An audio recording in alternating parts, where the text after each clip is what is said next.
Hey guys, okay, I am going to give it a couple seconds for everybody to get in, get situated. Make sure you hit the like button as you're coming in and let people know that we getting started over here at Taking the Trial with our afternoon portion of our Foolio trial.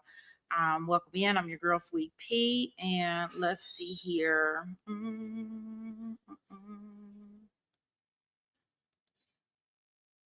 So I got us at the lunch. We will try to, we'll watch it on a faster speed. But let's get us the little tunes while everybody gets situated. Make sure you hit the like button as you come in. I know I'll be having y'all switching all around all day. We be just hopping from room to room to room.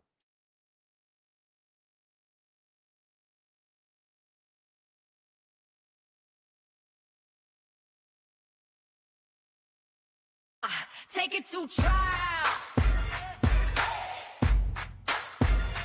Take it to trial. Welcome in, grab a seat, hit the like and subscribe. The Sweet Peas on the mic with that spicy little vibe. Got the courtroom streaming in the chat, going wild. We're debating heavy topics, but still laughing like a child. From objections to confessions to the judge's side eye. If it's justice and it's messy, we gon' talk about why. Every day's a new case, every moment's a ride. And when Sweet Peas in the building, we be learning with pride. My eyes on deck, keep the room running smooth. Film free therapist, keeping everyone in the groove. Right to with the facts, pretty brown girl with the sass. Moreldia and Fowler keep the peace in the chat. But Jason walks in and the ladies collapse. Chocolate.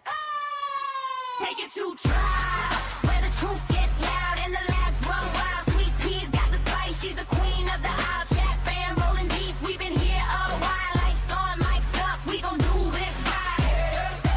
Take it to trial, every day, every night. Take it to trial.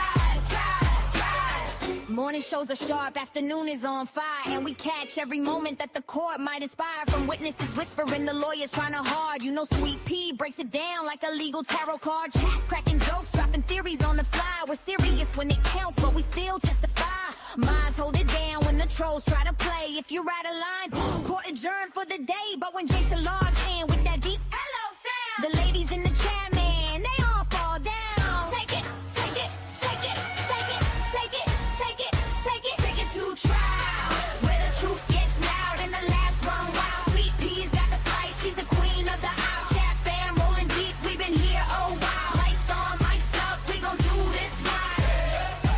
Take it to trial, every day, every night. Take it to trial. When the sun goes down and the cases get deep, after dark gets spicy, no secrets to keep. Taboo topics, big laugh, slap, happy crew. Sweet Pea says behave, but we never really do. It's opinions, confessions, stories untold, but we handle it with heart like the chat made a goal. Hey!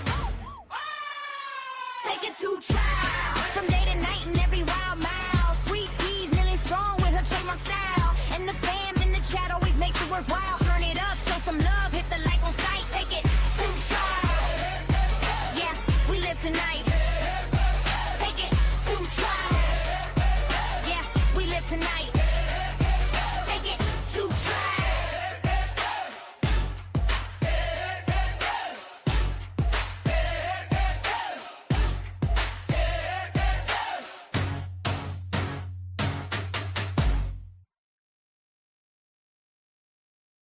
All right, guys. I think we got enough. We settled in here. I'm gonna go ahead and get us started.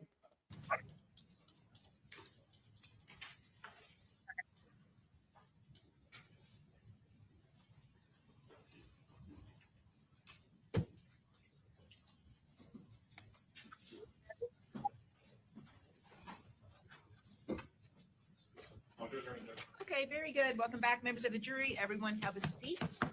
And we are ready to proceed. Ms. Toomey, call your next witness.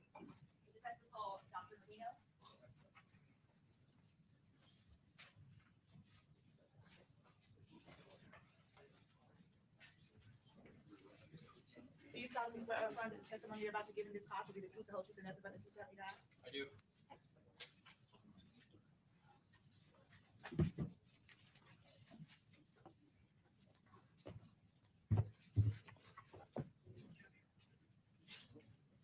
And you may proceed, Ms. Toomey. Thank you, Judge. Good afternoon. Good afternoon. Can you please state your full legal name for the record? Mark Patrick Rubino.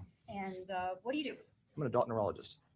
And could you give us some idea of your background, your training? All right. Well, a long time ago, I went to Northeastern Ohio University's College of Medicine, now called Northeastern Ohio Medical University, as part of a 6-year BS&D program. I went to my BS at Kent State and my MD in 6 years. Okay. And then I went on to do my transitional residency at Akron City Hospital, and then my neurology residency at USF here in Tampa. And how long have you been practicing neurology? 26 years. And do you have any licenses? I'm licensed in the state of Florida. And are you in private practice? I am.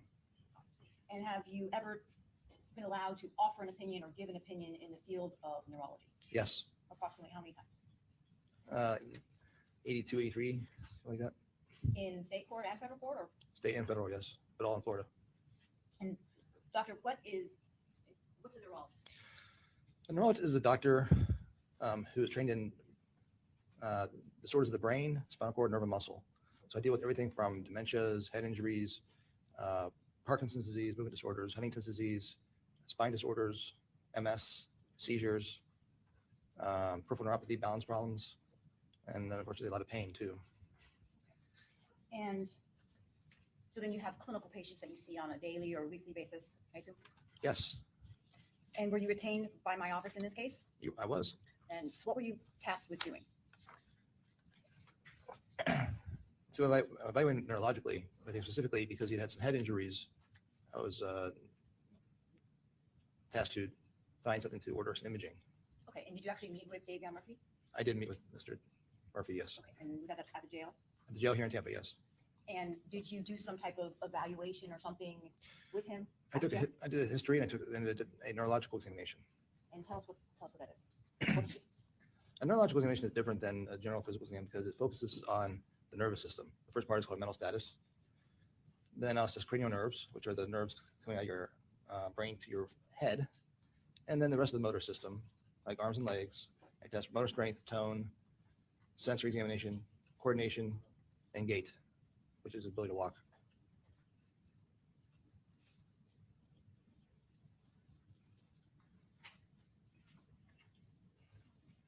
I can approach the witness. Well, actually, Judge, I think the state would be stipulating to the introduction of defense exhibit 4. Okay, very good. Be admitted. Thank you. These gadgets.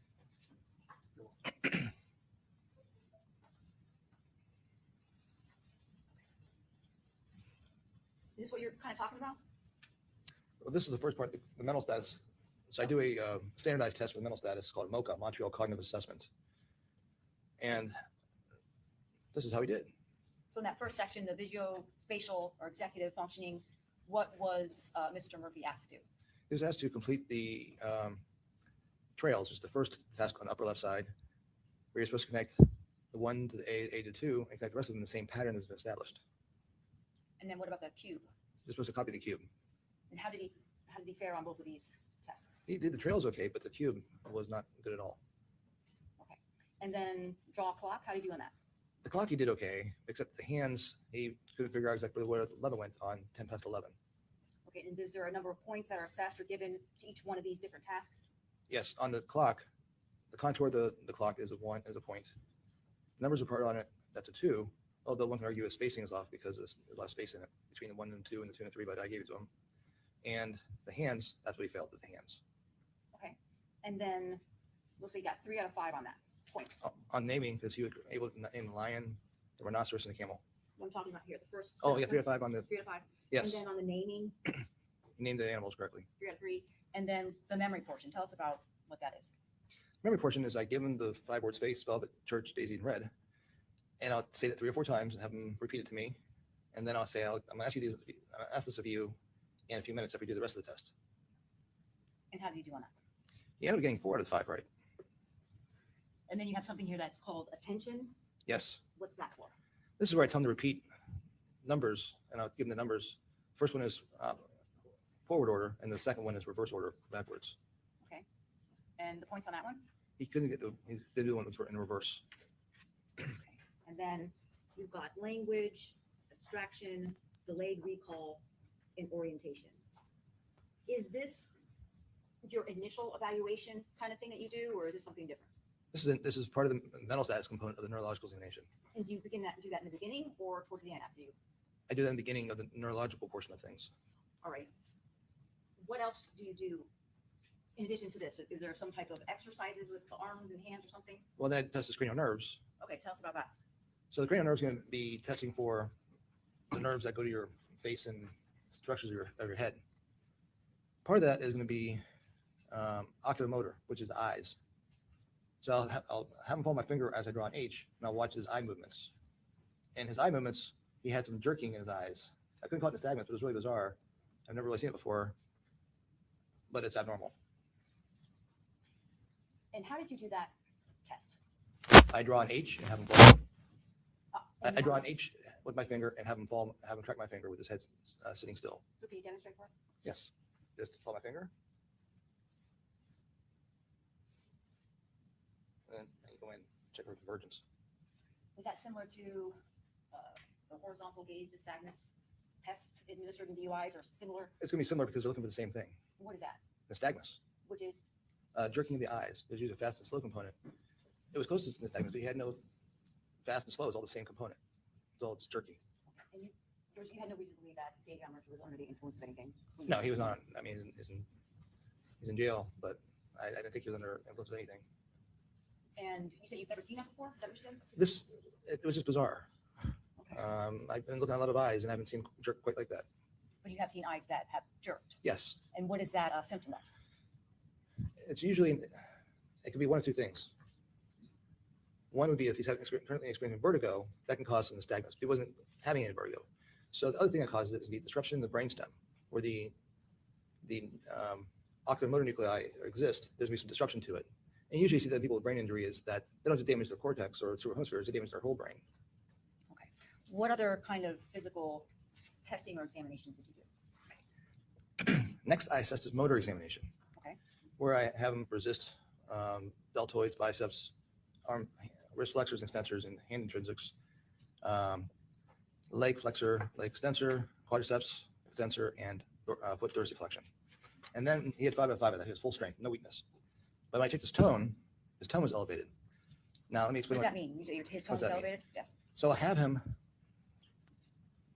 with one arm, have him draw a circle, sort of like this, while I then work with the other hand, trying to have him relax. Well, when he was doing this, he was unable to relax and exhibited a tone increase, and contrary to both sides. Most people, when you do that, they can relax because they're fully capable. He wasn't able to do that. So what is that indicative of? Upper motor neuron, basically somewhere in his brain is not working right. Okay. Did you administer any other physical tests? And if you need to refer to your report, you're Let me more look than at welcome to the- just tell me.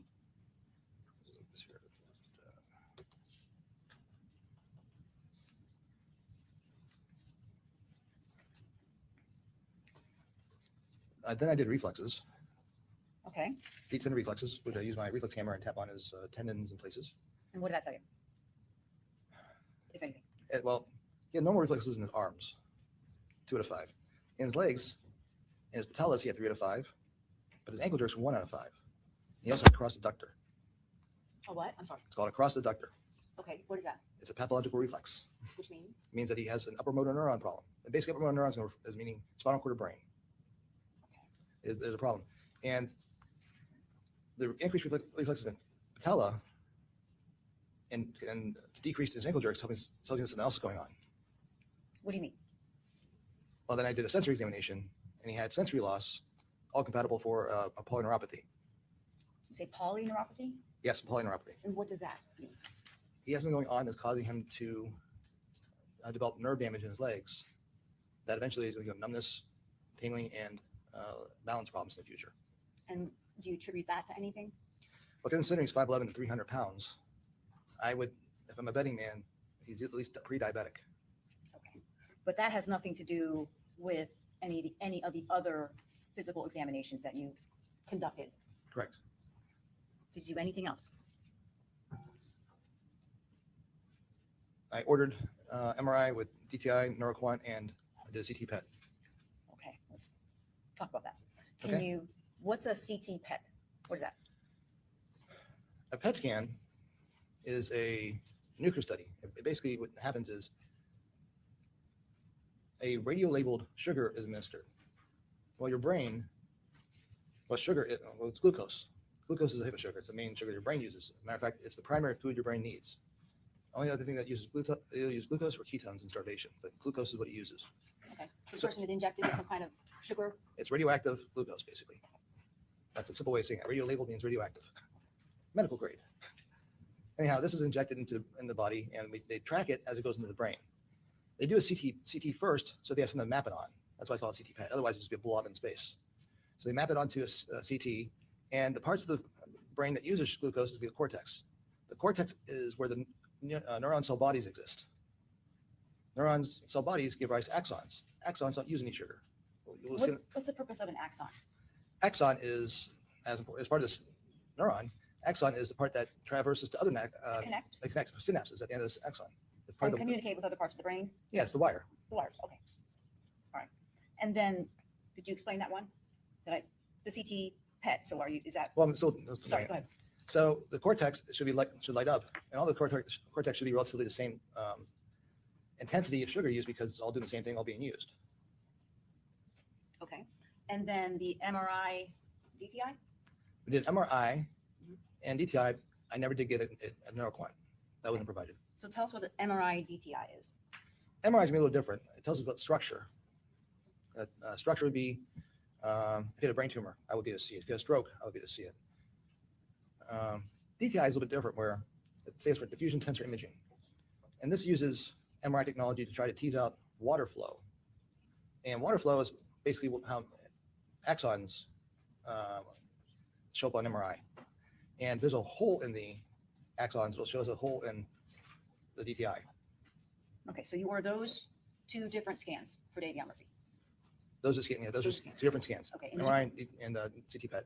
did you make a PowerPoint in order to go through these scans to explain your findings? I did. Okay. And is that the first page of your PowerPoint?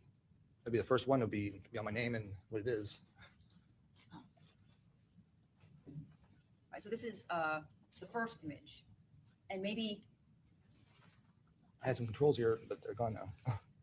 oh, you got here. I can push it. So will this assist you in helping explain what's going on in some of these images? Yes. So No objection to its use, Judge. this part, this first image is a slice right about through here, to the pretty top of it. Go to the next one. Well, I need. Can I have my pointer back? Your pointer? There's supposed to be a pointer here. It was on here, but it's gone. That was your mouse. That was my mouse. There it is. Okay, but what does that Well, mean? if you need to stand up to point something out to the jury, you can do so. Okay? 'Cause Oh. All right. Thank you, Judge. All right. This is very important. This scan right here. This red. Judge, can we have a question posed to the witness? Yes, what's next question? What does that red dot on the left side of the screen indicate to you? That indicates that that's what the brain is supposed to look like. Okay. So red is going to be where you get more higher glucose utilization. Okay. Is there a lot of glucose metabolism by the brain on this image? Right there. Okay. What about the rest of the image? This front is diminished, and more so the back part. So are you saying that this red should be throughout? This red should Objection be to leading, Your Honor. this red should be Sustained. all the way around here. Blue is the myelinated fibers. That's white matter, so it's not going to be sugar. But Judge, I'm going to object on responsive. What is the blue? The blue colors indicate? it's the myelinated fibers or the axons. It Okay. doesn't use sugar, so it's blue. Okay. So that's normal. The blue is normal. Objection to leading, Your Honor. Okay, overall, go ahead. Is there something on the very tip there that you noticed? That thing is a calcification along the falx. I don't think it's pertinent to anything, but theoretically, on one of the images I looked at, that you will look at later, there's some red next to it. It tells me that could be a focal seizure. Okay. Jack, Can you- Jack asked the question. Okay.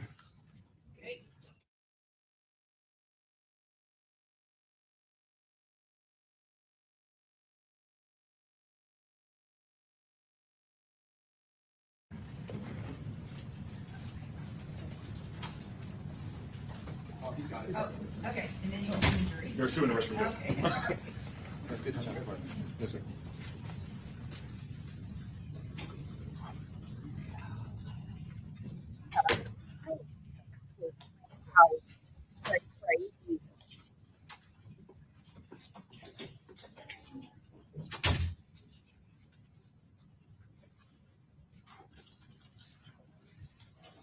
You can sit down while we're waiting, that's fine.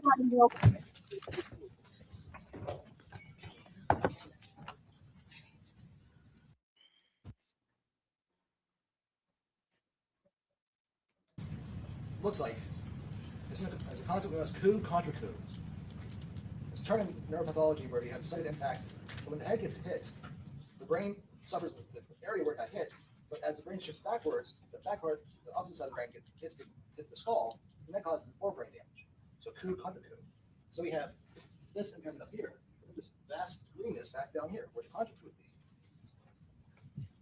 Next Okay. slide. And you, okay, we'll talk about it on a different slide. Oops. What about this slide? It's basically the same thing. The same thing, which is not a lot of red. Where you have the green back here, not a lot of, you have a little almost red in here. That's relatively protected in head injury.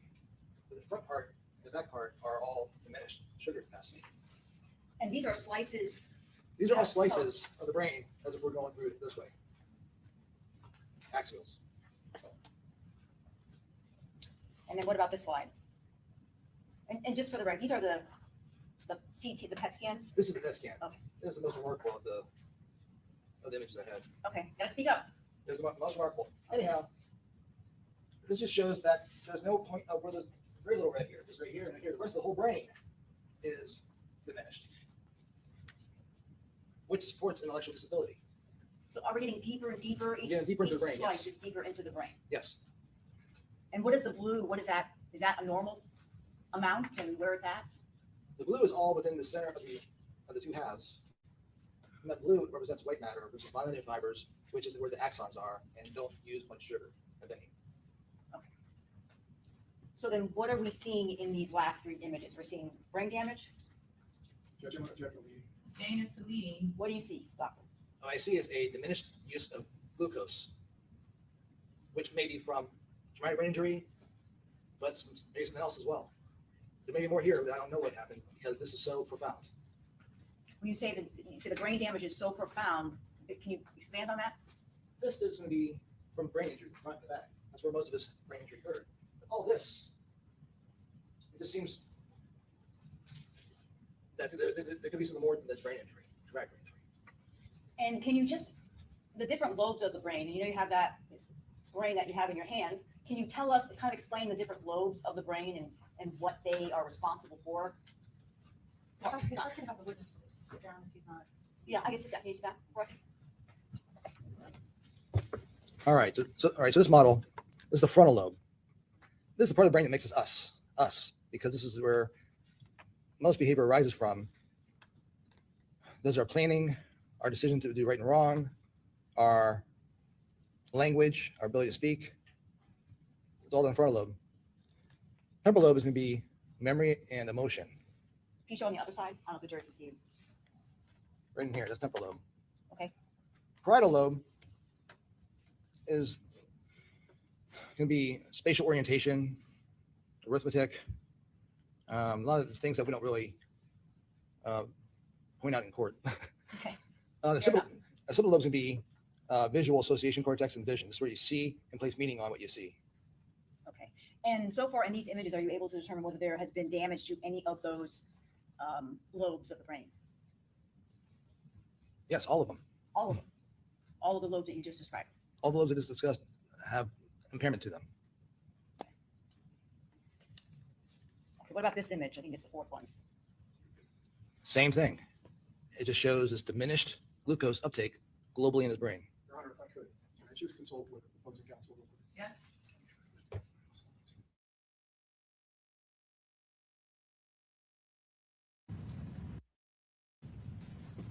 That's slide 3. Well, this is where lateral frontal lobes is where it's working relatively better than the rest of his brain. PET scans be all relative. So is that because of the red? There's There's a little bit of red. There's a little red mixed in there, and it's not solid. And that could be from maybe they didn't dose enough. But this, since it's all relative, green should never be in any part of the cortex. Okay, you can have a seat. When you said maybe they didn't dose enough, but then you said, but you realized that that's not the issue. Can you explain what you mean by that and why you came up to that opinion or conclusion? PET scan is all relative, meaning that the cortex should be of relative similar values because it's all cell bodies of neurons that use sugar and they all use it relatively equally. Okay, so there wouldn't be, so it would be underdosed, It would be, if it's underdosed, it would all still look the same. It would just be all yellow right? or all green. Okay. The fact that there's some red in there means that no, that's not the case. His brain simply didn't process the sugar. It would have been uniform throughout the image. Yes, uniform along the cortex. You still would have blue. Okay, and where's the cortex at? Everything's not blue. Is that what we think of as the brain? Cortex is going to be the surface of your brain.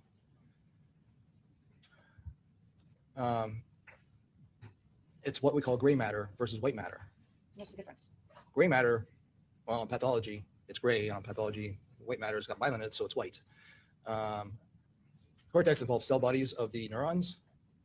White matter contains white myelinated axons. So I think we were on, I'm gonna go to slide 6. Yes. 2 different images there. What are we looking at? I'm just pointing out that this loss of metabolism is pervasive throughout the brain. This loss of what? I didn't hear you. Metabolism. Metabolism. Loss of metabolism is throughout the brain. It's not just frontal lobe and back. This is, Can you pull that microphone just a little closer? that whole brain is impaired. All right, and this is slide 7. What do we see here? What we're looking at here is a coronal image. Kind of chopping through this way. And what I'm looking at here, the center part here, is the anterior cingulate gyrus. What is that? The anterior cingulate gyrus is part of your limbic system. The limbic system is your emotional system, but it's uniquely positioned in the frontal lobe because it's to do with behavior arising out of emotion. People with impaired anterior cingulates tend to act on their emotions because they have no stop sign in the brain. I missed that last part. You said because they act on their emotion because of. They act on their emotion because they have no stop sign in their brain. There's nothing to tell them don't do that. Anything else on these 2 slides?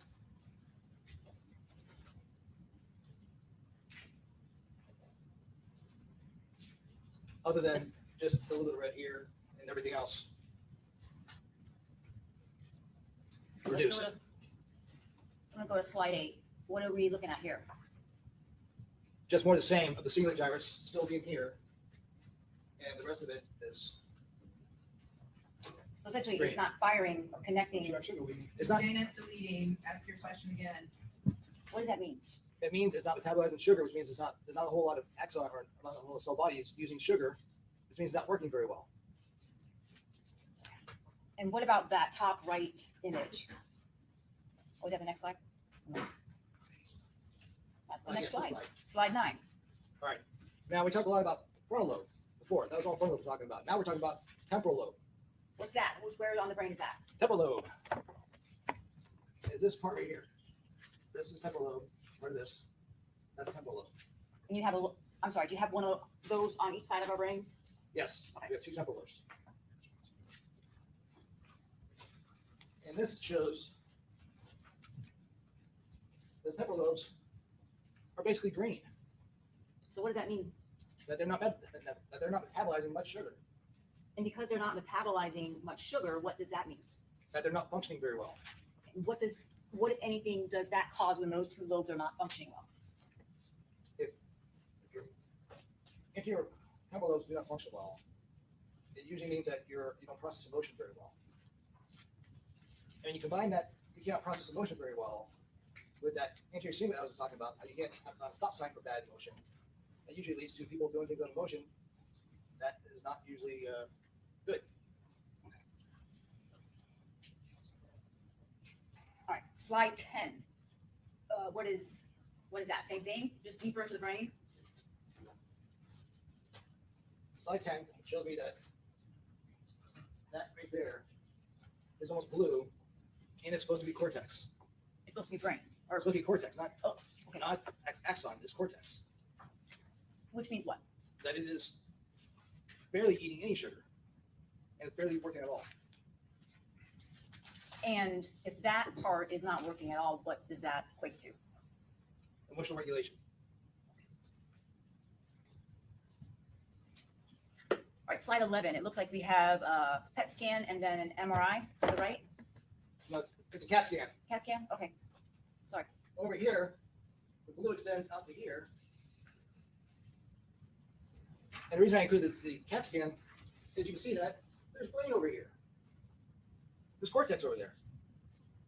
So what does that mean? It just doesn't work. So those two slides correlate to one another. Objection deleting. Sustain, that's deleting. How do those, why do you put those two images on this? Because it's the same section showing you that there's brain there, it just doesn't work.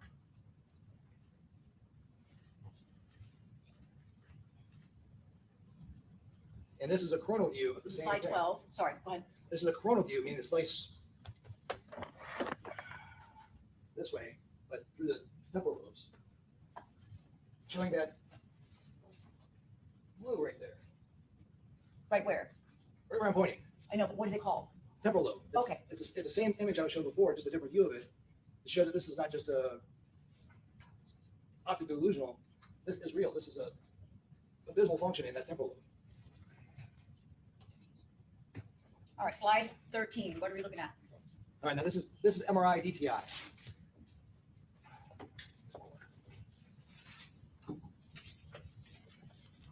And what, if anything, do we see on this slide? Well, let me try to explain Sure. what this is.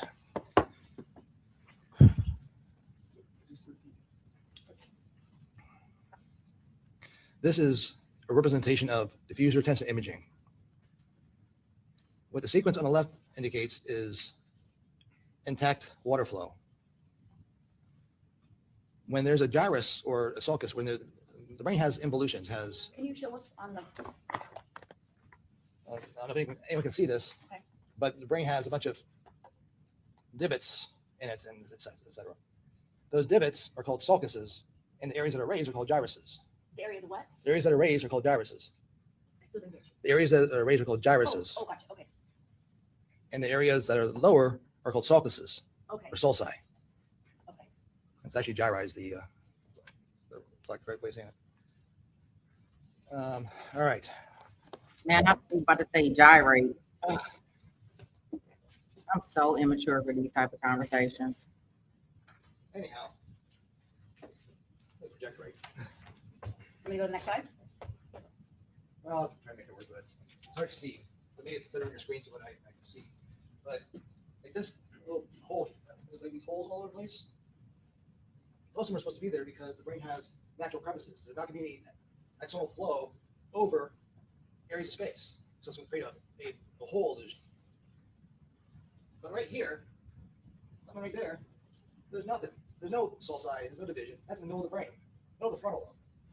That's the left frontal lobe that has axonal damage to it. You said it's called a hole. Are you saying that there's a hole in the brain, or you're saying There's a disruption of axonal flow which produces a hole on the image, yes. on the image? Okay. In the frontal lobe. This is the left frontal lobe. I'm sorry, left? Left frontal lobe, yes. Why is that significant? Well, part of it is one of the frontal lobes is showing it abnormal on the DTI. But you have two frontal lobes, so typically you need both frontal lobes to be impaired to be really impaired. All right, slide 14. What are we looking at here? Same thing right here, but maybe a continuation of the one that we just saw. So we shouldn't be seeing a dark image on that area of that slide where you pointed, the upper right. No, we should not be.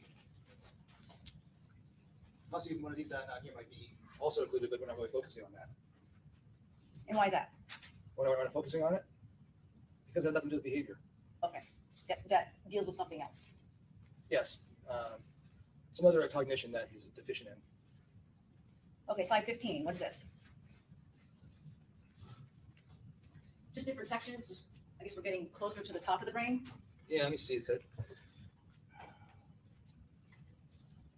here, this one is here, but also on the flare sequence, there's this white patch right below the cortex in the white matter, which represents scar tissue in the brain, How does one get scar tissue in the brain? traumatic brain injury. Can you point to that again for us, please? It's right there, but this screen is not showing it very well. You look at your own screens where I'm pointing. Yes. All right, now we're at slide 16. What is this?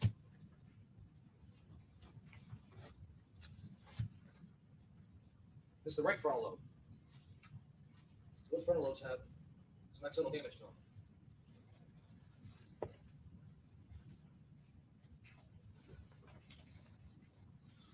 Anything else? Okay, move on. All right, slide 17. Now we're revisiting the PET scan again in that temporal lobe where it was so diminished. Then we have a hole right over here. Here we have, there was brain there.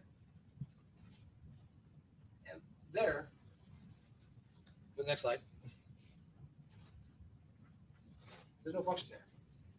Same spot, two different studies, that temporal lobe is damaged. Okay, so we're gonna go back to slide 17. Can you point one more time? That same area we're looking at? Right there. Right in the right temporal lobe, which is on the left side of the image, because left and right differences in radiology. We have the same area. And that's 19 council. Or 18.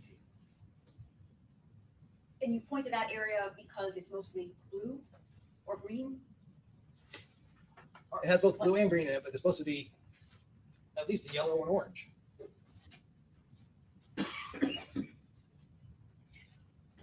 All right, so based upon, you can sit down. Based upon your evaluation of these images, and do you look at images? Are you qualified to look at and review images? Isn't that something that you do as a neurologist?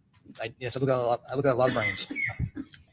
And based upon your review of the PET, CT PET. CT PET, and the MRI, DTI scans, do you have an opinion to a reasonable degree of medical certainty? Yes, What is it? that Davion Murphy suffers from traumatic brain injury with damage particularly to his frontal lobe, occipital lobe, and temporal lobes, which can affect his behavior. And there's no way of determining when this injury occurred, or when these injuries, it looks like, it sounds like to me that there's multiple impacts of some sort. Objection, lady. Sustain. Rephrase. Is there any way to put a time frame on this brain damage? No, there's only, all it tells us what it is now, or actually last week, because his scans are not that old. Is this something, well, no, you saw the scar tissue. How long does it take for scar tissue to develop in the brain? The scar tissue takes a lot more time.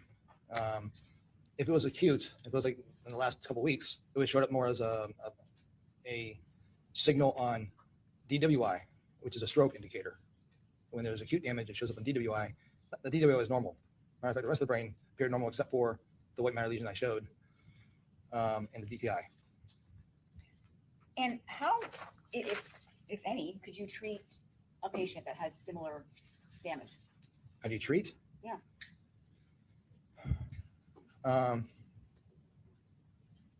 Typically by,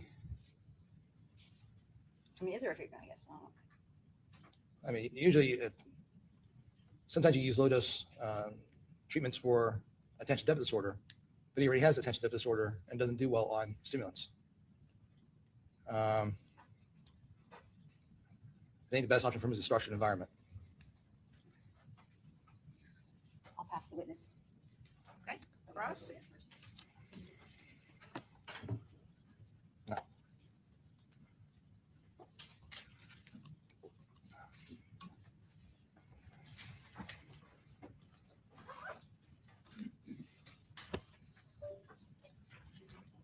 Yes, please.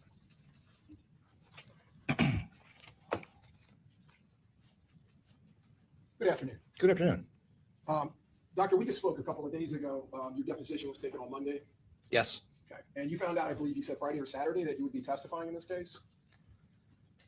I found it on Friday or Saturday whenever I got the scans, and I reviewed them. If they were negative, I wasn't going to be testifying because I had nothing to say, but unfortunately, I had to cancel some of my day in my office to be here. I was hoping not to find anything. I was hoping to be a normal scan, but it wasn't. And I Okay, had- so is that a yes or a no? No, yeah, Okay. When I took your deposition on Monday, yes. you had told me you just found out. When I asked you that, you said I found out Friday or Saturday that I would be testifying. I found out when I got the scans. Yes, Okay. And the scans were just taken last week, correct? yes, All right. Now, you were a practicing radiologist. You have a clinical practice, correct? no, I'm a practicing neurologist. I'm sorry, neurologist. In fact, you're not a radiologist, correct?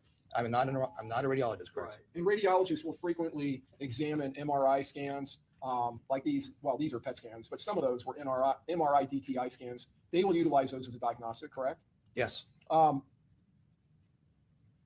In your clinical practice as a neurologist, you see patients, and I think you talked about some of the types of patients you see. yes, You see MS patients, correct? yes, People for pain management, yes. people that have, I'm trying to remember the first term, neuropathy. Polyneuropathy?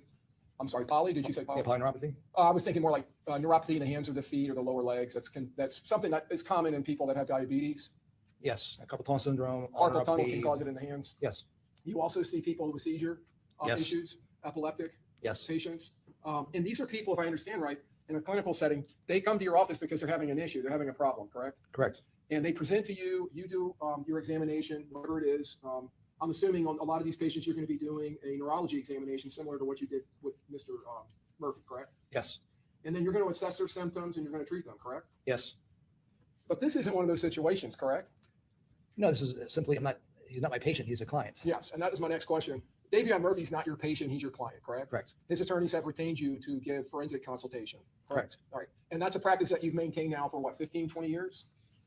15 years. 15 years. Okay. And in your forensic or medical legal consultation, you have consulted on civil cases too, correct? Not just criminal. Yes, And in civil cases, I believe you told me Monday that the majority of the cases that you've consulted on over the years was personal injury, like motor vehicle accidents. prior to a couple years ago, I saw a lot of people who are in car accidents, Car accidents. Okay. back injury, neck injuries, but I did a lot of concussion because I kind of focused on concussion. And that the civil practice has been kind of modified based on changes in the law you were telling me in your deposition. Yes, now if you get into a car accident, you better have health insurance because PIP, it gets exhausted very quickly and attorneys just can't take you on if you have no insurance. Right. And then you can't get health care. As a consulting physician, you're going to have problems getting paid for your services if you work those cases, correct? Right, I run the risk of not being paid at all. Right. Because there's no longer letters of protection, I think you told me. Correct, But you have consulted in criminal matters and you have consulted in capital murder cases like this, correct? that's correct. And you have come in front of juries like you're doing today, where the defendant or client that you're testifying on behalf of has been found guilty and convicted of first-degree murder, and you've come in to present mitigation, correct? Yes, And in this instance, when you met with the defendant, you made it clear to him the purpose for why you were meeting with him, right? yes. And to make sure he understood why you were there, correct? I don't think he thought I was going to treat him, but yes, Yeah, you weren't there to treat him. You were Right. there to examine him to develop potential mental health or other mitigation, correct? correct. I want to talk to you real quick about the examination. You said that you detected a nystagmus or a jerking in the eyes, correct? Correct. Now, did you have access to his jail medical records at that time? I don't have any of his jail records. Okay, you don't have any of those. Correct. All right, so you don't know what type of medications he may be currently being prescribed or was prescribed or taking on that day. Is that right? He told me what he was taking. He thinks he was on Remeron and Buspar, And what are those? psychiatric drugs. Okay.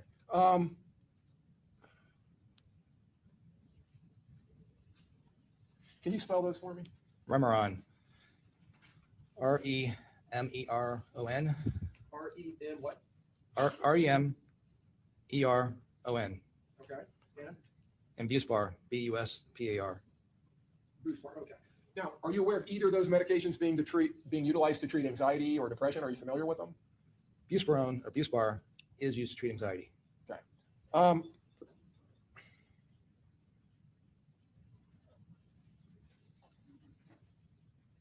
There are some medications that can cause nystagmus, correct? Yes, And that would include a class of drugs known as tranquilizers.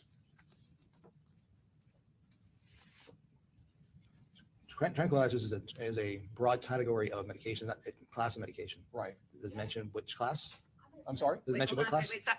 What's the objection? He's getting into the psychiatry business, not necessarily. Well, if he knows, he can answer, because we're talking, I think he's getting into the HGN or the possible reasons why. So go ahead. Are you aware of the fact that certain medications such as barbiturates or tranquilizers, whatever type of drugs may fall into that, may cause jerkiness in the eyes or nystagmus? Well, barbiturates clearly can. I'm sorry, what you called it nystagmus, correct? Nystagmus. I didn't call it nystagmus. It's called jerking the eyes, but Jerking the eyes. same difference. Okay. Abnormal eye movements. Okay. Alcohol can cause it. Oh, obviously, it's That's used what to we do. keep So eye certain disorder. sedatives can Sorry. One at a time. Yeah, we need to try to not talk over each other. Go ahead, you were saying. certain sedatives can do it. Buspironi's not a sedative. Okay, what about the other one? Remeron has some sedating qualities, but it's antidepressant. I don't think I would call it a tranquilizer. Call it an antidepressant. So, but it does have a sedative quality, you said? Yes, but it's not going to be a barbiturate or alcohol or one of those things that can cause nystagmus. But it also includes tranquilizers, correct? Sedatives. Certain classes of sedatives. It's not going to be everything because it has to have some effect on. Because I know benzos are sedatives and it doesn't cause it. Benzodiazepine? Yeah, like diazepam, lorazepam. Right. Those don't cause nystagmus. But you had given multiple reasons for that, including, I think you said MS can potentially cause it, strokes can cause it. Nystagmus? Yes. Or did you not Yes. say those- that? anything that causes interruption in the midbrain can cause nystagmus. So MS, stroke, central pontine myelinolysis. But certain medications can also cause it, correct? Yes, like butalbital, like barbiturates, alcohol.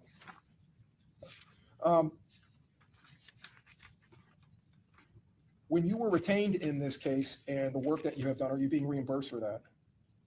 Yes, Okay. And can you tell the jurors at what rate per hour you're being reimbursed? I get reimbursed for $400 an hour.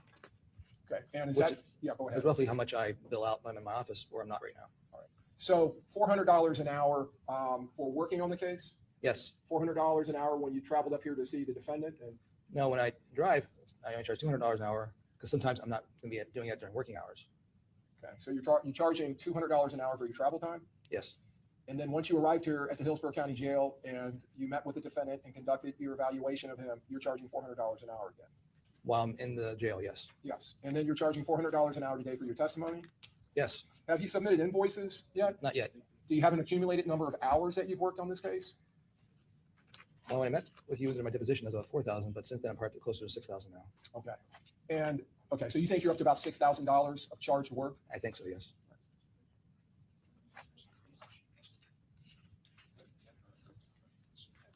Now, you work, as we were talking about earlier, you have consulted on other capital cases, correct? Yes, To present testimony in a penalty phase such as this, right? correct.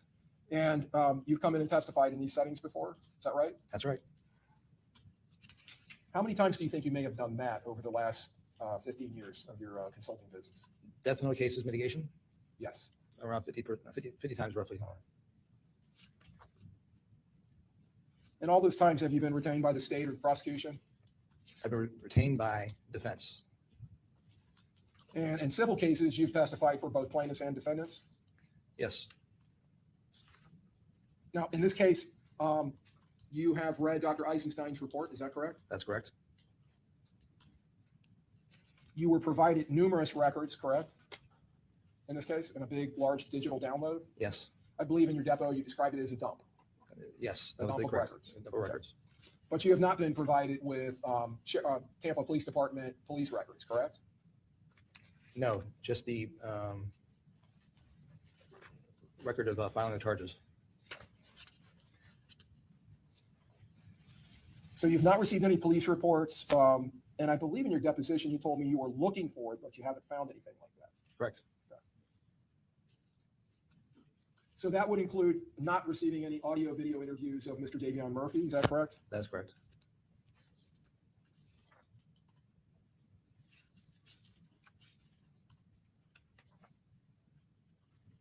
Now, using PET scans like this, CT PET scans, you've used that, but when you have, you've used it in a clinical setting for Alzheimer's patients, correct? Use it mostly to differentiate between Alzheimer's disease and frontal temporal dementia. And dementia, okay. And those are two different things, right? Yes.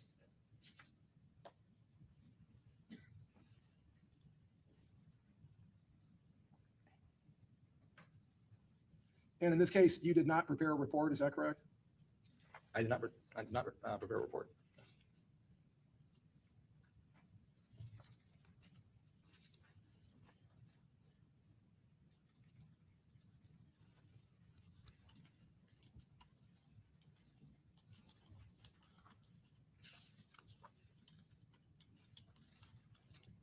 DTI MRIs, like the few MRI scans that we saw. Yes. And correct me, is it scan or is it image? What is the right term? The individual picture is an image. The whole thing's a scan. It's a scan. Okay. And both of these technologies, PET and MRI, are taking images that are basically slices of the brain in different planes. Correct. DTI MRI that we saw and you talked about earlier, I believe you indicated to me that you do not use that in your practice anymore because you don't do as much personal injury. Is that correct? Correct. Insurance does not cover it.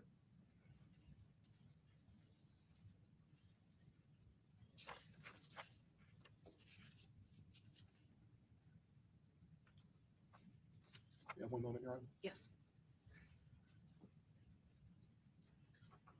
I have no other questions. Thank you, sir. Okay, redirect.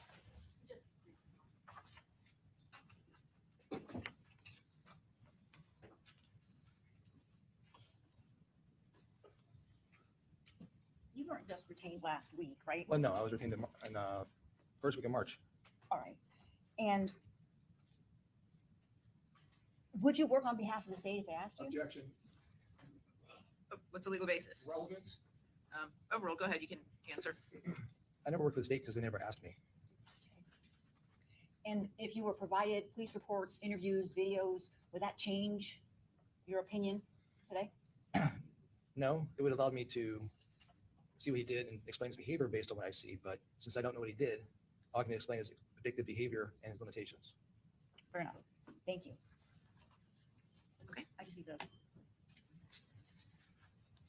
I'm going to introduce the thumb drive into evidence, Judge. Okay. And those are all the questions I have. Am I excused? Hold on 1 second. And that, what exhibit will that be? That's going to be, is it 4?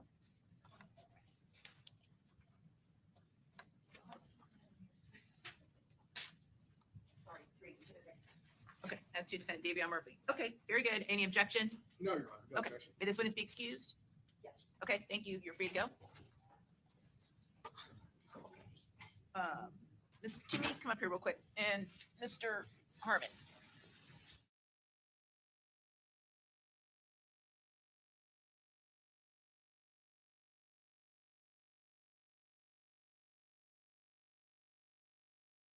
Correct. And then you took her off at one point. I don't know if you talked to her either. I don't have a recollection at this point. I know I had listed her, but I never took her off the list. But again, it's So here's the deal. You guys have to sort all that out. And so at the end of the day, I'm going to let the state talk to both of them via Zoom. And then if there's a problem, you let me know. Otherwise, you're going to have to tomorrow morning appear via Zoom. Okay. Okay. All right. So if anyone needs to use the restroom, it's probably a good time. So, okay.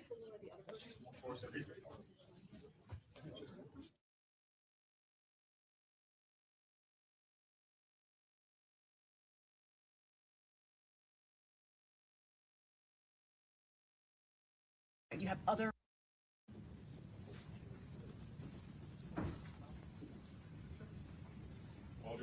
Okay, very good. Everyone have a seat. All right, and Ms. Toomey, call your next witness. And I believe this witness is also being called by Rashad Murphy. Okay, so both Ms. Hernandez and Ms. Toomey will question this witness, and then the state will do You the know cross. what? You can't go, Murphy. Okay, Oh, you may proceed. Oh, and Ms. Murphy, please stand up, raise your hand. inmate. I'm done. They don't have nobody that's not in the jail cell. Okay, very good. You may proceed. Where's all the good role models in the Murphy family? Good afternoon. Good afternoon. I think that's yours. That was my fault. Good afternoon. Good afternoon. Can you please state your full legal name? Winston Leo Murphy, ma'am. And you're currently incarcerated? Yes, I am. For what? Principal, the second degree murder. All right. And are you familiar with someone by the name of Davion Murphy? Yes, I am, ma'am. Who is he to you? That's my oldest brother's son, which is my nephew. so you're his uncle. Yes. Did you grow up with Davion's father? Yes. What's his father's name? David Murphy. And where is he currently? He's currently incarcerated. For what? Prosecution second degree murder. Oh my What God, was his second degree murder for him too. I think life plus 30. And do you recall the year that he was sentenced, if you know? I think around about 2014. And what about yourself? What sentence did you receive? 50 years with 20 years mandatory amount. And when did your case resolve? 2012. Okay. And were you and Davion's father involved in the same event? Yes, ma'am. Okay. And how old were you when that happened? 26. And how old was Davion's father when this happened? I'm gonna say about 29. All right. You have other brothers or sisters? Yes, ma'am, I do. How many and what are their names? Jamila Murphy is my sister, and Farrar Murphy is my middle brother, and Rashard Murphy, which is my nephew, Rashard, oldest brother. I think at the time, he's like 49. My sister's like 47, and my other middle brother, Farrar Murphy, I think like 44. Now you know that this don't make no doggone sense with all your character witnesses is coming from jail. I'm done. Like the Murphy boys, how do they think that this is good, y'all? I gotta say something because this is just this. I can't deal. I've never seen anything like this. How can they be mitigators? How can they judge character? How can they say somebody can do good or what they can do when they can't do nothing themselves? I am really, really confused. The dad in there for second degree redrum and the brothers in there for second degree redrum. We got the girlfriend to testify earlier. She in jail for violating probation. So obviously she doesn't know how to follow rules. What is going on with this family? Whose last name in the chat is Murphy?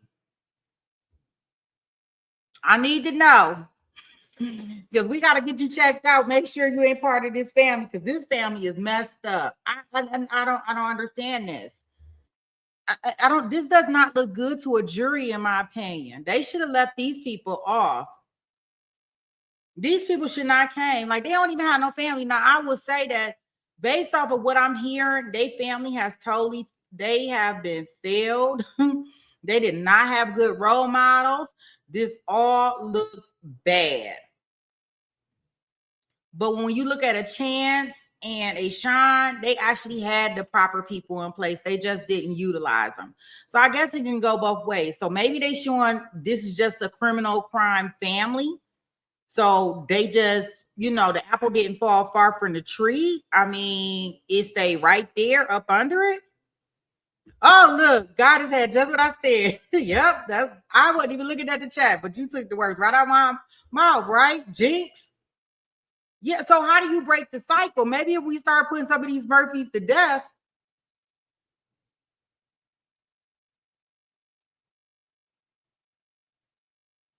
Maybe that's what we should do. Let's start putting some of them to death. This don't make no sense. Now, what can he contribute to this? All right, y'all. I'm going to try to be quiet through the rest of it. Sorry.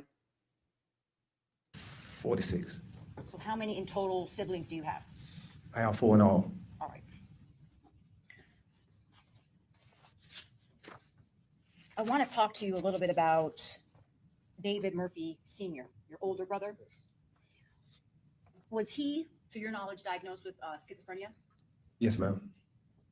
Can you tell us or give us some examples of the things that you would deal with on a daily or weekly basis as a result of him being diagnosed with schizophrenia? He was in and out of mental hospitals mostly all my life.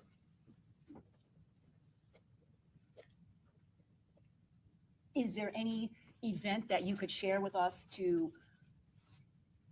let us know how it would be with dealing with someone with schizophrenia and living with someone with schizophrenia? If you don't understand them, they go through like spares of thinking people out to get them, paranoia, mind state sort of in that nature. I didn't hear that. Like you said, mind state. Yeah, they're not really stable minded. Okay. They one person today and their character the next tomorrow. Do you know if this diagnosis is something that kind of runs on the paternal side of the family? It possibly can, but I can't really say. Objection, Your Honor, speculation. Do you know of any other family members on the paternal side that suffer from that diagnosis? My children, I have 3 children that diagnosed with mental problems, but at this moment, I can't recall which one, but I have 3 children that are. And how old are they? How old are kids? My oldest is 18 and 16, and I think 50, no, it's 21, which is my oldest son, and my daughter 18, and my son 17. All 3 of them suffer with mental abilities. And who takes care of them? My fiance.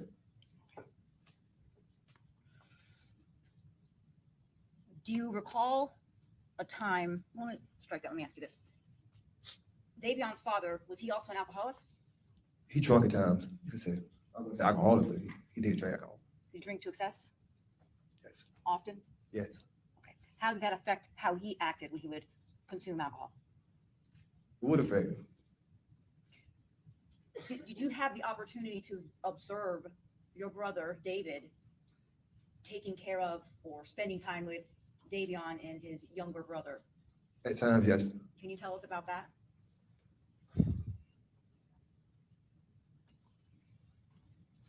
Davion and David, the father, is not together, so David had his own place. But he took him to events, like a father would.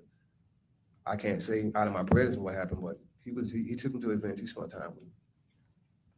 When he would, meaning Davion, would visit with his father, did you have any concerns about where he was residing or would bring his nephews? I mean, Serena, which is Davion's mother, is a wonderful woman, a wonderful mother to him. Is there a time where she kicked I Davion? mean, Go ahead. excuse me. Go ahead. Me, my brother, I'll be concerned.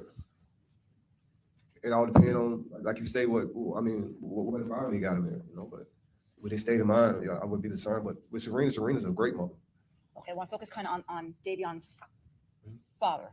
Was there a time where Davion and his brother were not getting along with his mother's paramour or husband or what have you, and she kicked him out of the house? Do you remember that? Can you rephrase that? Do you remember when Davion's mother kicked him out of the house and he went to go live with his father in a storage unit? You remember that? I'm not familiar with that. Do you remember any times where his mother kicked him out of the house? No, ma'am, that I can recall. No? Okay. Did you have concerns about where the father would bring his nephews in the parts of the community that he would bring his nephews for their safety and things like that? Yes. I mean, I would say, yeah. Why is that? State of mind to be in. His state of mind? Yeah. What do you mean by that? What you questioned on earlier, his mental abilities. What about the places that he was staying? Like, were they in Section 8 violent communities? I mean, That's a leading, Your Honor. Well, overall, go ahead and answer. Serena raised him in a home, but his father lived in apartments. So it's a big difference from raising children. Okay, I want to focus on the apartments. Tell us about the kind of apartments, why you were so concerned about your nephew, Davion. I know this is hard for you. I do appreciate that, and I understand that. Apartments is real not private. A home is private. So my brother's state of mind in some certain areas and certain apartments, I would be concerned about my nephew. I say that because the environment, apartment is private. It's not private, housing is private. But my brother's state of mind, with him, it would be a concern. And was it part of your concern because of the violence where he was staying? Possibly could be.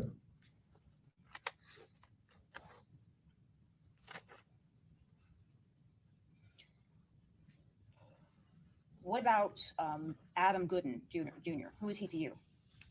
That is Serena's son, which would be my step-nephew. Did you have any involvement in his life? He was at my mom's house every time Davion got dropped off. So he was pretty much like a nephew. He is my nephew. So Even though he's not my biological, but he's my nephew. So when Serena, which is Davion's mother, would drop Davion and Adam off to be cared for by your mother, is that a yes? Yes. And your mother's name is what? Phyllis Murphy, God bless her dad. And what was the reason that they were being dropped off to be cared for by your mother? That's just what the family do. Family, unity, stay together. Like family events every weekend, faithfully. Where did you grow up? East side of Jacksonville. Iona Street, 1623 Iona Street, east side of Jacksonville. And what about Davian Murphy? She, over the years, I would say like the west side, west, the north, and south. Over the years, And would his father bring him to the east side? mostly his mother. His mother would bring him to the east side? Yes, Serena. He lived with Serena. Okay.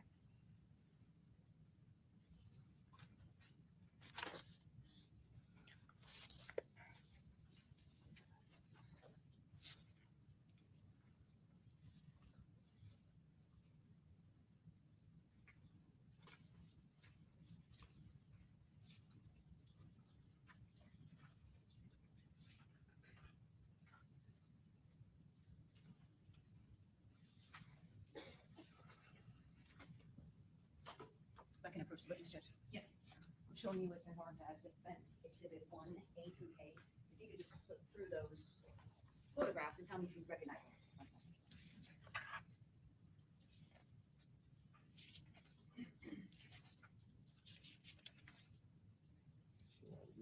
Davion and David. Be Davion. That'd be Davion and David and Adam.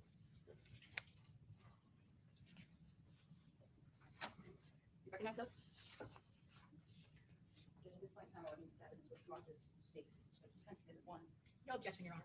I just want to show you a couple. Composite exhibit. Yes, A through K. And I can publish. I'm showing you 1A. Do you recognize that photo? Is that Davion? You with the baby? Yes. And this is 1B. Do you recognize that photograph? Yes. Wait a minute. Was that now? Come on, that got to get better. What is this on here? Wait a minute, y'all. Hold on. Just wait a minute.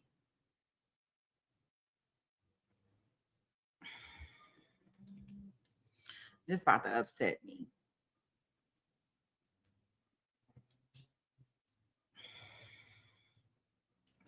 Let me see if I can get back without going too far, because I need to understand what is this about. I know I just didn't see what I. And then what about this 1J? If I can approach the witness, Judge. Yes. Yeah, approach him. I want to understand. Exhibit 1A through K. If you could just flip through those photographs and tell me if you recognize them.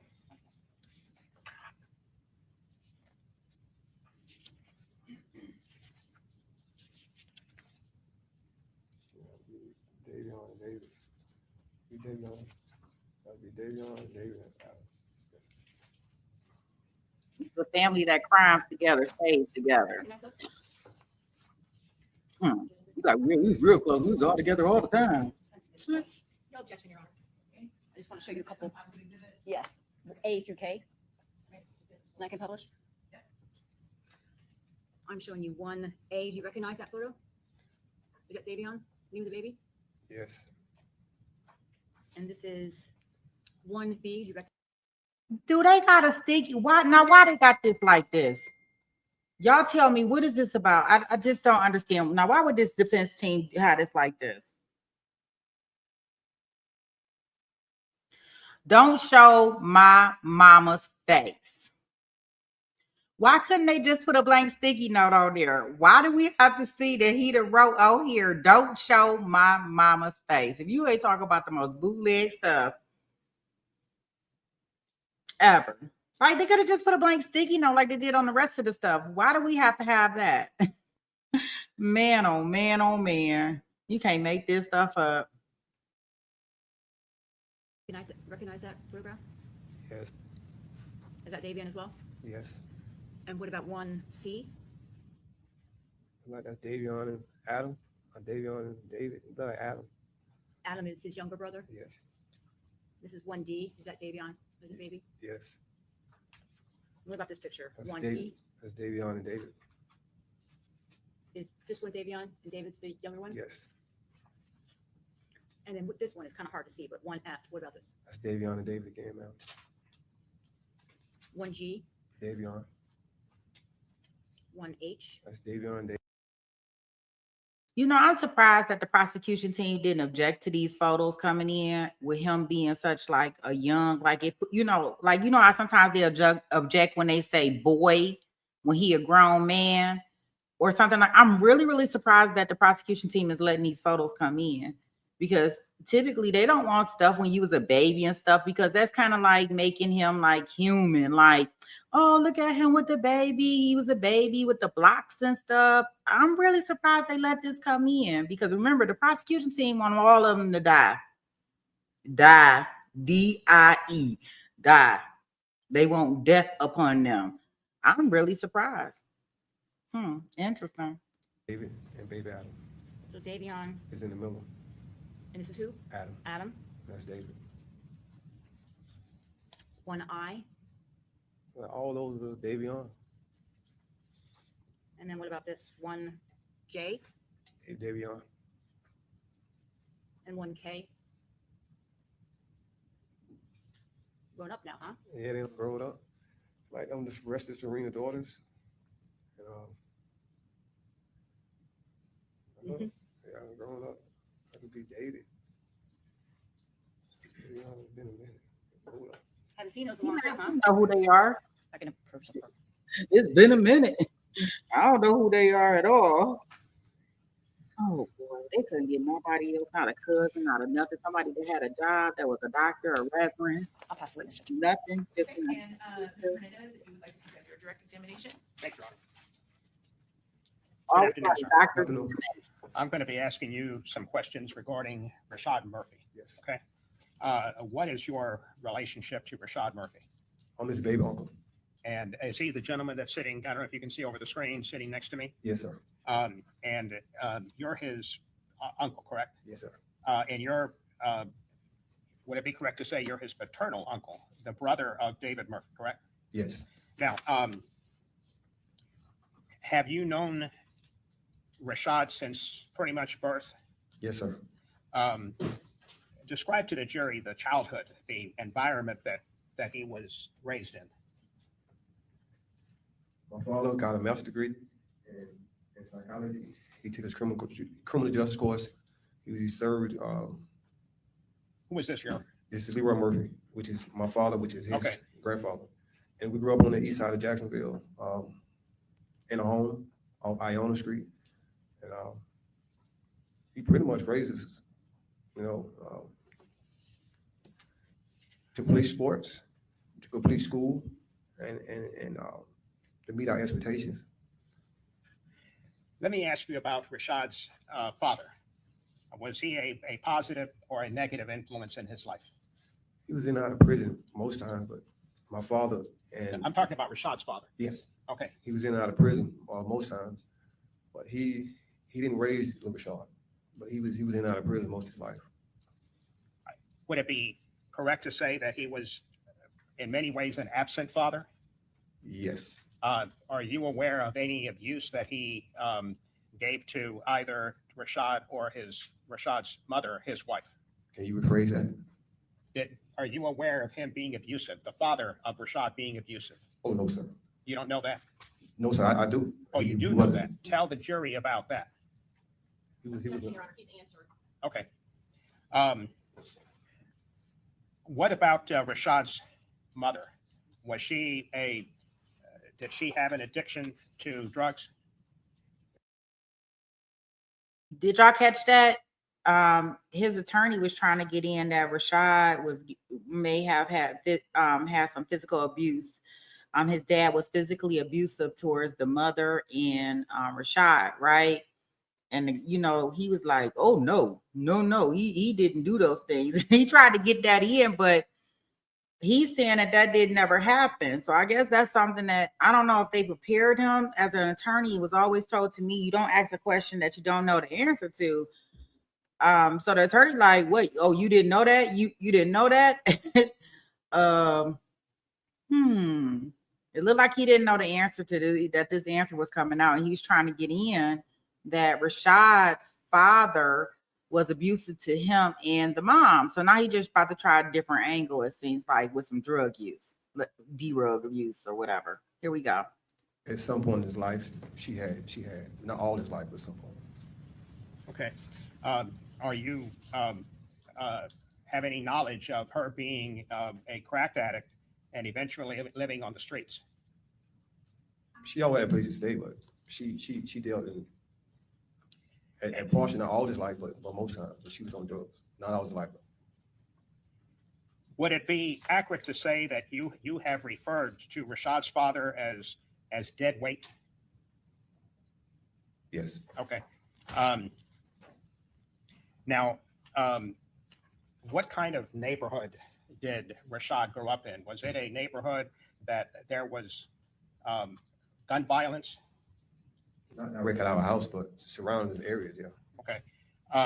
And what are you aware of? Are you aware of his relationship with Charmaine Stever and his children? Distance, yeah, but not like watching it hands on. I've been gone 18 years. I've been in prison 18 years. You've been in prison for different times, correct? Yes. Did you try to help be somewhat of a father figure to Rashad when you were not in custody? Always have. Okay. But when you've been incarcerated for a long period of time, correct? Yes. And on more than one occasion? First time in prison, Okay. When were you sent to prison? 2012, Okay, so that would have been 14 years ago, correct? like 17. Okay.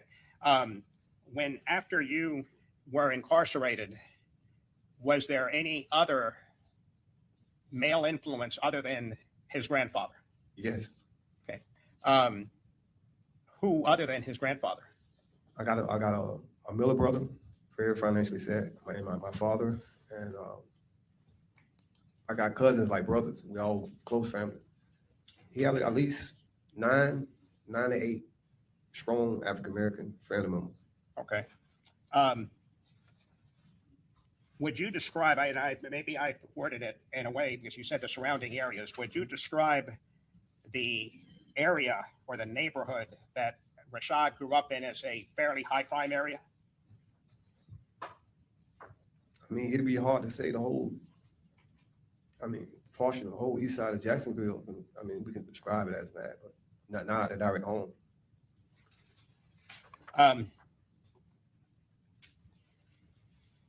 Tell the jury about what you know about Rashad. What kind of person is he?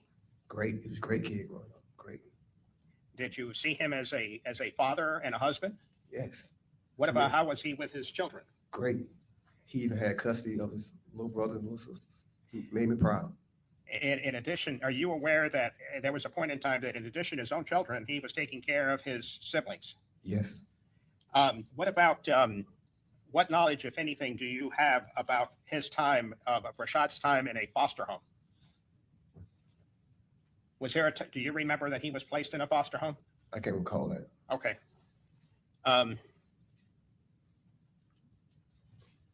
May I have a moment, Your Honor? Yes.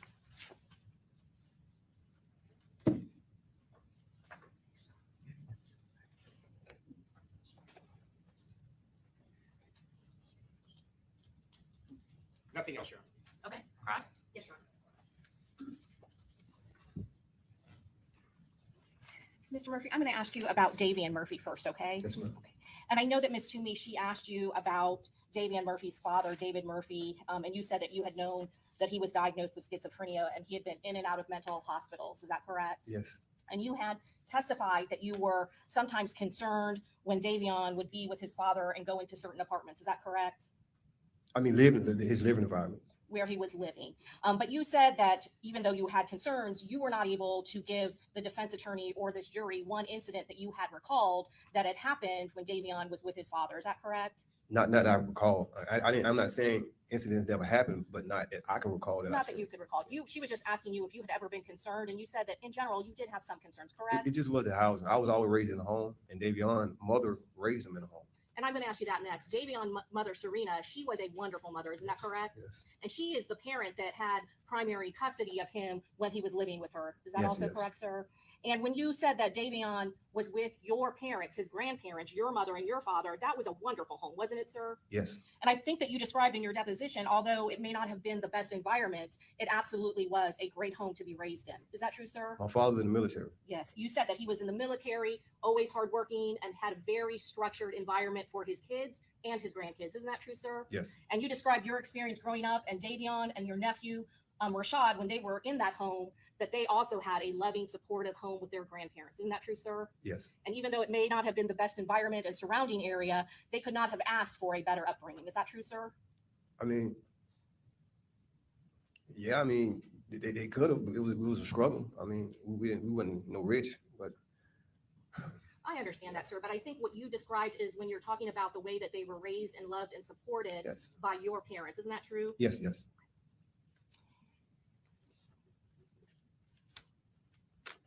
And now I want to ask you a few questions about Rashad Murphy, your nephew. Yes. Again, same situation. Whenever Rashad Murphy was living with your parents, his grandparents, again, he had a loving and supportive grandfather. Isn't that true, sir? Yes. Loving, supportive grandmother. Yes. And even though you may not have been in the home all the times that Rashad Murphy was there, from your recollection, he did well in sports, football in particular. Isn't that true? Yes. And so I asked you also about his grades. You said that he also did very well in school. Is that Yes. true? Yes. He continued to play football in high school. Is that true, sir? Yes. And part of that, he would have to keep up his grades in order to be able to do that. Isn't that true, sir? Yes. So you knew enough about his schooling to know that he did that. Yes. You also said it wasn't just football. There was a time when he also was doing boxing. Yes. When he was young, yes. Yes. So his parents or your grandparents made sure that he had activities and was able to do that. Isn't that true, sir? Yes. And in fact, you just went through some wonderful pictures that were taken during that childhood. Isn't that true, sir? Yes, that was Davion, right? Oh, I apologize. It was Davion. Thank you for Yes. correcting me. But same could be said for Rashad. He was able to do those activities and had that normal type of activities in the home with your grandparents. Isn't that true, sir? Yes. Celebration of birthday parties, stuff like that. Yes. And you described him that he was a great kid growing up. Isn't that true? Yes. And you don't have any recollection or any knowledge about what his time was like in foster care. Is that true, sir? I wouldn't recall. Your Honor, may I have one moment? Yes.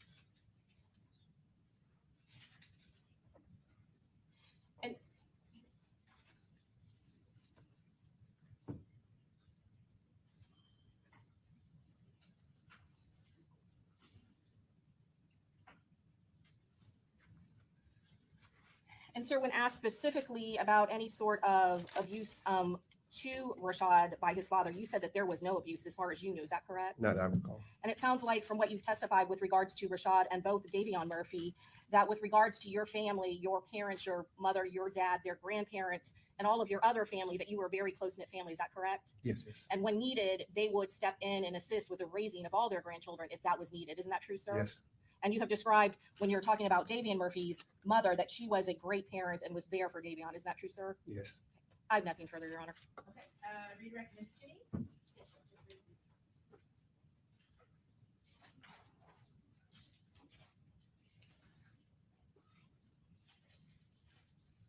You were transported from prison to be here, right? Yes, yes, ma'am. And you don't want to be here, do you? I mean, for my nephews, yeah, but in general, no. In general, no, you'd rather not. For my nephews, I do anything. I love them, as long as it's positive and righteous. All right. Let me ask you about some of the questions that the prosecutor just asked you. Isn't it true that as part of your growing up, individuals do not want to come to court and testify? Objection, Your Honor. Leaving and beyond the scope of... Sustained. Do you keep in contact with any of your family members? My father just died, so it ain't the same without him. Yeah, but no. I'm sorry to hear that. Would you keep in contact with your children? Yes. And I think you said your fiance. Baby mother. Well, before you said she's your fiance, so she's not your fiance? Baby mother. Okay. How many of those do you have? Just one? Two different. Two. Okay.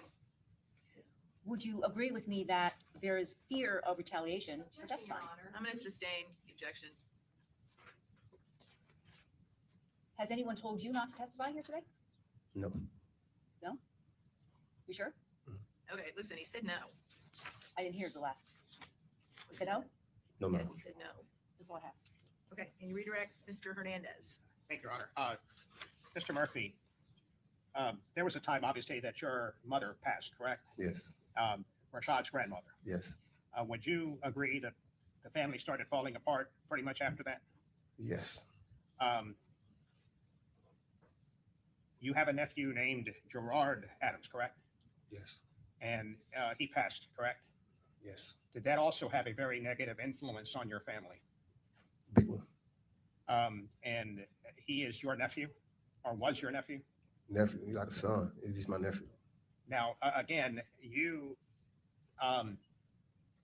correct me if I'm wrong, I think your testimony is that you have been in custody since 2012. Yes, So anything that has happened in Rashad's life would have happened, that happened after 2012, you would have no knowledge, correct? it all depends. You know, I talk to him all the time through the phone. You know, And even if you did not see a certain, you were not with, correct me if I'm wrong, were you living with Rashad during the time that his father was present? Or were you Rashad. living in different homes? I mean, my father stayed with my brother stayed with which is Rashad's father. He stayed with my mother and my father. Were you living at the house at that time?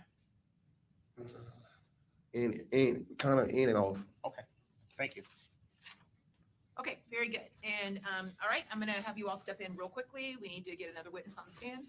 All right.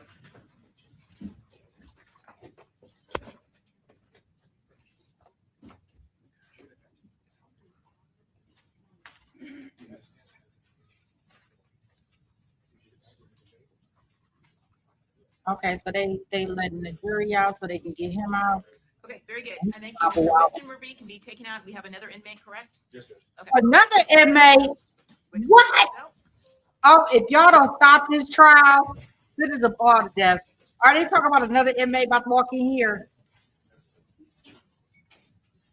I cannot look at him wobble, wobble, wobble, wobble.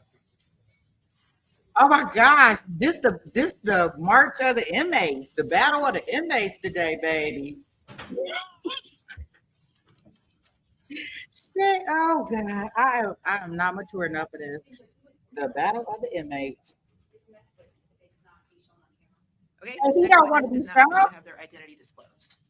Oh, we gonna look up his picture, his inmate picture. How dare he not want to be shown? Ah, I can't believe they got all these inmates. Are they serious?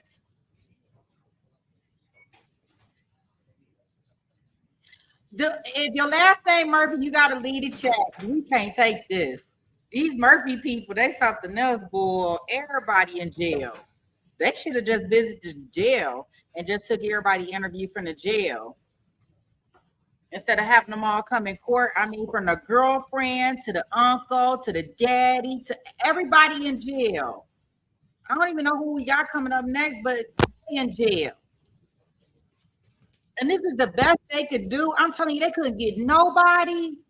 All we got was doctors and inmates. These Murphy brothers, boy, cousins, whatever they are, boy, oh boy. And what my boy Davion, like he was sitting up this love letter to his girlfriend when we was in trial one day, talk about my bae, she drive me crazy, but I love her to death. My commissary's all out, hit me up.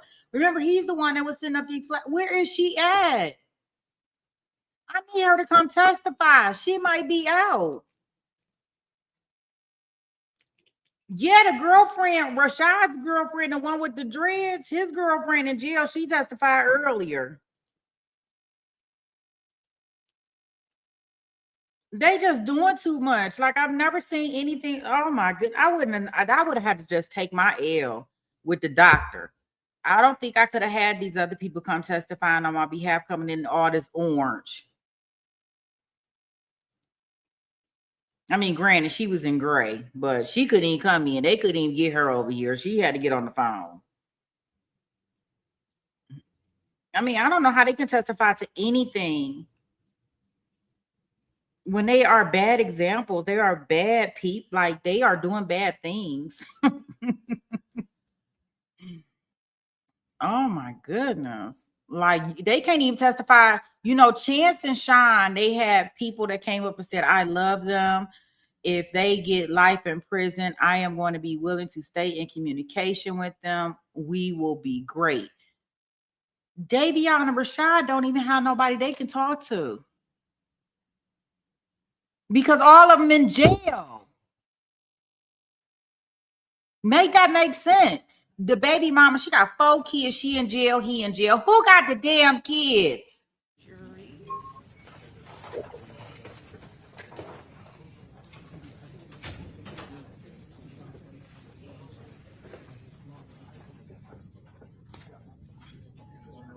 Okay.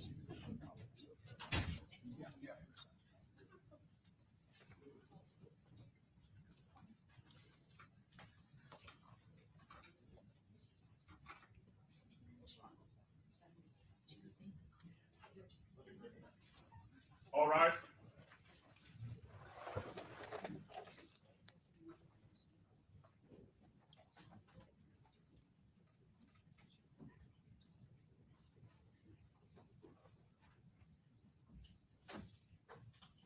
All jurors are ahead. Okay, very good. Ms. Toomey, call your next witness. Okay, and Mr. Goodman, if you could please just stand up and raise your right hand. Do you solemnly swear or affirm that the testimony you're about to give this house will be true, the whole truth, and nothing but the truth, so help you God? That's what I'm gonna do. Okay, very good. Have a seat, and you may proceed.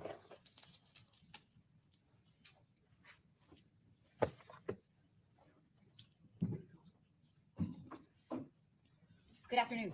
Good afternoon. How you doing? Good, how are you? Good. Okay. What's your name? Adam Gooden. Junior? Yes, ma'am. Okay. Do you know who you walked past earlier, Davion Murphy? Yes, ma'am. How do you know him? It's my big brother. He's your big brother. How old are you? I turned 24 Monday. Okay. And you're incarcerated Yes, ma'am. for what? Possession of a firearm by convicted felon. Okay. So how many felony convictions do you have? If you know. Really just 2. 2? Yes. Okay. Can you tell us a little bit about your older brother, Davion? Yes. He inspired me a lot to do a lot of things, you know, for as showing me the ways of life, and always told me, you know, keep my head up. You know, he's a good person, you know, and we both, he taught me how to work a 9-to-5 job. You know, I worked my first 9-to-5 job with him.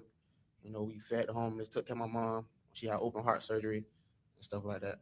You know, he was always there for others, always there for me and the rest of us. And he never treated me like I was an outsider and stuff like that. He always handled me like a little brother. Always been there for me. So you have a different last name than Davion. So you Yes. have a different father? Yes. Okay. You said that your mother had some health problems. Yeah, she had open heart surgery. When was that? This is like, I think this was last year. Did she have any other health issues? Yes, Yes, yes, she dealt with strokes from here and there. She's had several strokes. Yes. Is there a point in time where Davion assumed responsibility, kind of being the parental role in the house? Yes, it was a time where both of our fathers weren't there, so he was more of a father than just a big brother. So both. What's your father's name? Adam. Yes. So was that the time where Davion's father was incarcerated or got arrested and incarcerated? Yes. And then what happened to your dad? My dad was incarcerated at too. Is he still incarcerated? No, ma'am, he's out now. But my mom and them, they're divorced. They're not together. So when your dad was incarcerated or in prison and Davion's father was in prison, he took over the parental role of the house. Yes, ma'am. Can you tell me a little bit about that? Would he cook or how did he do that? Cook, we clean up. You know, I have another brother out there, brothers and sisters out there. You know, he made sure we always in a house curfew. You know, my mom was in the hospital. You know, he was there to make sure the house was in order and everything fell in place the way she wanted it. Do you remember how old Davion would have been when that was going on? When it started? 13. What about when they there were times in the house that there were no food? What would Davion do? I know he'll make a way for us. Like it was one time we had sold some shoes. We sold a game system and stuff like that. You know, just to feed each other and stuff like that. And would your mother often work at night? Yes.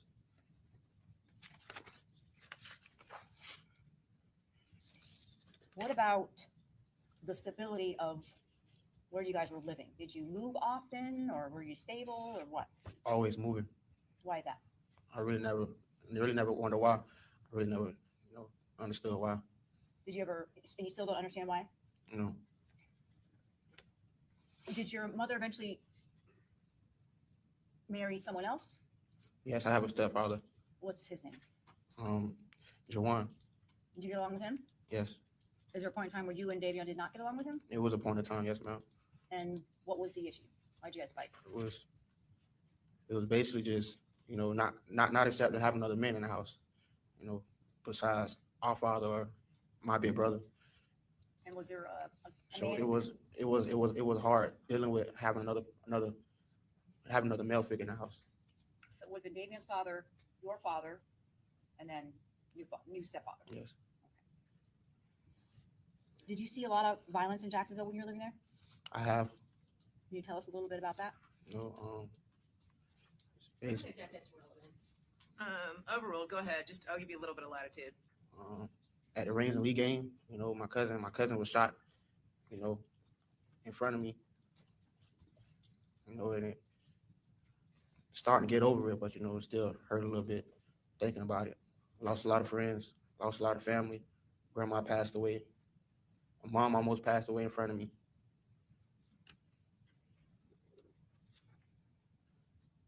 How did Davion cope with these types of things that you saw? There were times where we was always taught to just pray.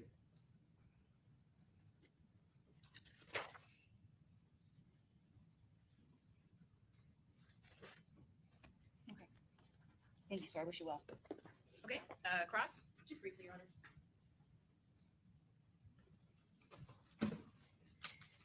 Mr. Goodson, it sounds like you looked up to and admired your older brother, Davion Murphy. Is that true, sir? Yes, ma'am. And you had a loving relationship with your older brother? Yes, ma'am. And you described him as someone during the time when you were growing up who actually at times had to take over the household. Isn't that true, sir? Yes, ma'am. And that was a big responsibility, and he was able to do that. Isn't that true, sir? Yes, ma'am. And in fact, you said that he was the one that taught you how to work a 9 to 5. Yep. Okay.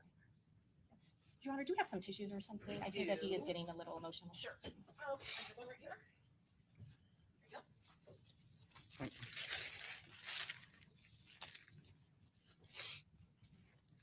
You're ready for the next question? Sir, and I think you said, you told the jury that he is the one that taught you how to work a 9 to 5 job. Is that true, sir? Yes, ma'am. And was that by example because that was something he also was willing to do for your family? Yes, ma'am. So he was able to hold down a 9 to 5 job? Yes, ma'am. And it sounds like he also helped manage the household when your mother was sick. Isn't that true, sir? Yes, ma'am. Made sure everything stayed in order and that your other siblings were well cared for during that time. Yes, ma'am. Your Honor, that's all the questions that I have. Okay, redirect. Okay, thank you. May this witness be excused? Okay, so I'm gonna have you all step it one more time very quickly, okay? All We'll right. be back.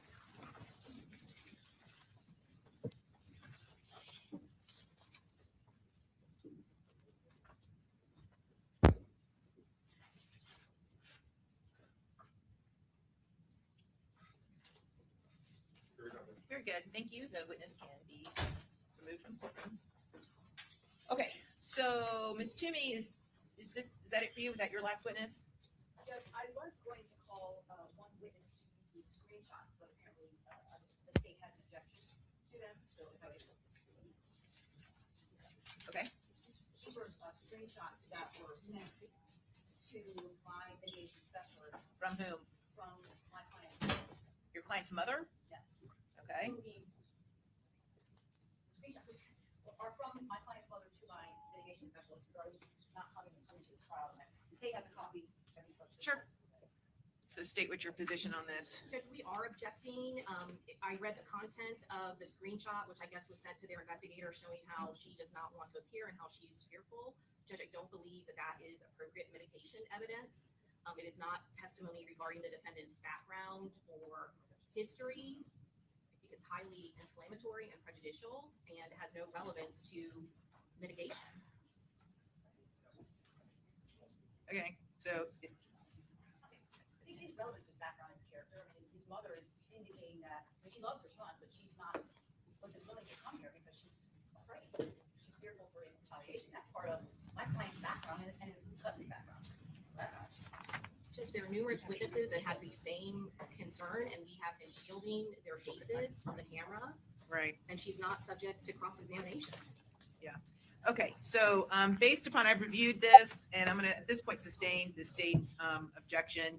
It really is her just saying that she really doesn't give anything meaningful. Just says that she's too scared to come, and the state's point is well taken. Lots of other witnesses have testified in this case, so so you can mark it as a court exhibit, okay? And so we'll mark that. Do we have any other court exhibits yet? Okay, this will be just court exhibit 1 for defendant Davion Murphy. Okay. Okay. So other than that, is Ms. Toomey, or you have no other witnesses? If I can have a moment. Sure.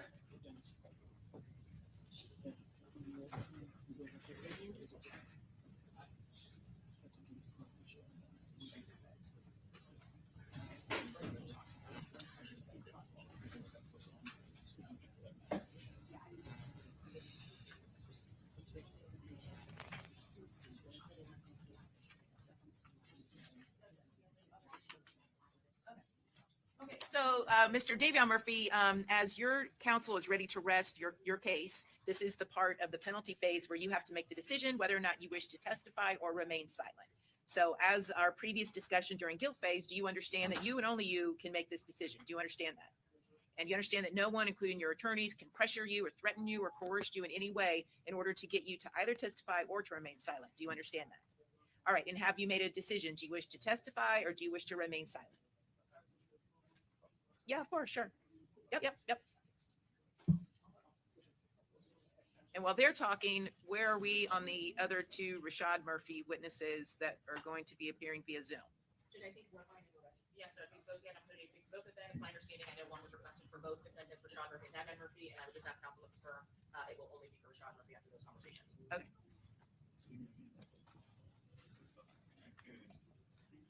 And while they're talking, so Mr. Rashad Murphy, it seems like we're getting close to your counsel resting as well. So this would be the part of the, okay, you already know what I'm going to say, which is fine. That's good. That means you've been paying attention, which is good. But I do have to have the colloquy with you. Do you understand that this is the part of the trial, the penalty phase, where you have to make the decision whether or not to testify or remain silent? Do you understand that?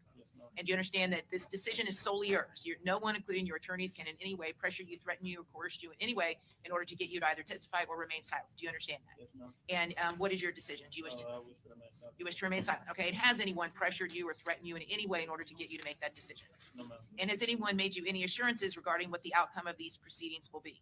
No, ma'am. And you understand no one can, because no one knows what any jury will do. You understand that? No, ma'am. Oh, Yes, ma'am. you understand? I understand. Okay. All right, very good. Okay. And both of my 2 witnesses are on. Okay. Yeah. I just need to get the Zoom up and running again. Okay. And as to Davion Murphy, Mr. Murphy, you now had sufficient time to speak with your attorneys. And what is your decision? Do you wish to testify or remain silent? You remain silent. And has anyone, including your counsel, in any way pressured you or threatened you or coerced you in any way to make this decision? Yes. And has anyone made you any promises regarding what the outcome of the penalty phase will be? Do you understand? No one can, because no one can ever predict what a jury will do. Do you understand that? Okay, very good. Okay, so we've got 2 Zoom witnesses left. I'm going to read the stipulation, Mr. Rashad Murphy's stipulation as well. So when the jury comes back in, Ms. Toomey, you're going to rest in front of the jury. Then we will proceed forward with the remaining witnesses for Rashad Murphy. And then once those witnesses are done testifying, and then once I read the stipulation, then you will rest in front of the jury. Correct. Okay? And then State, you've got your 2 rebuttal witnesses, right? Yes, Your Honor. Okay. And so do you want to get going on that today? Please get it started. 'Cause we'll have- I don't believe either one is available. Dr. Warner is probably en route right now for Janesville coming down. Okay, that's fine. So that's it. No, we'll recess for the evening and they'll be ready tomorrow morning at 9 a.m. Yes. That's what I'm Dr. hearing. Blake is at 1 o'clock by Zoom. So then, so then what we'll do is we will, sorry, I'm trying to do too many things at one time. Let me get the Zoom up and running first.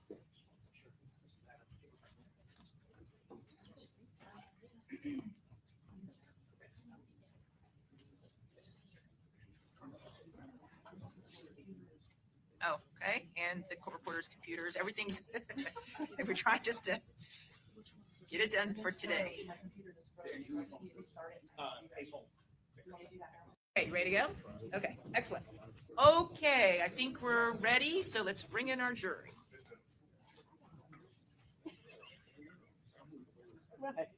All rise.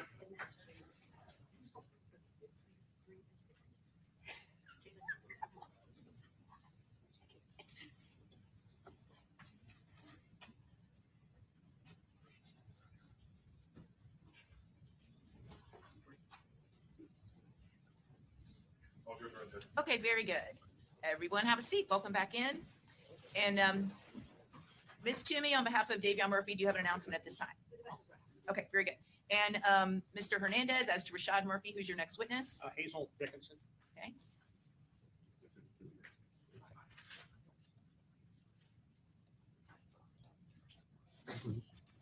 And for the record, Your Honor, Dickerson. Okay, Ms. Dickerson, can you hear me? Yes, I can. Can you hear me? Yes, ma'am. So can you please raise your right Okay. hand? Can you raise your right hand to be sworn? Do you solemnly swear or affirm that the testimony you're about to give in this cause will be the truth, the whole truth, and nothing but the truth to help you God? I do. Thank I you. swear.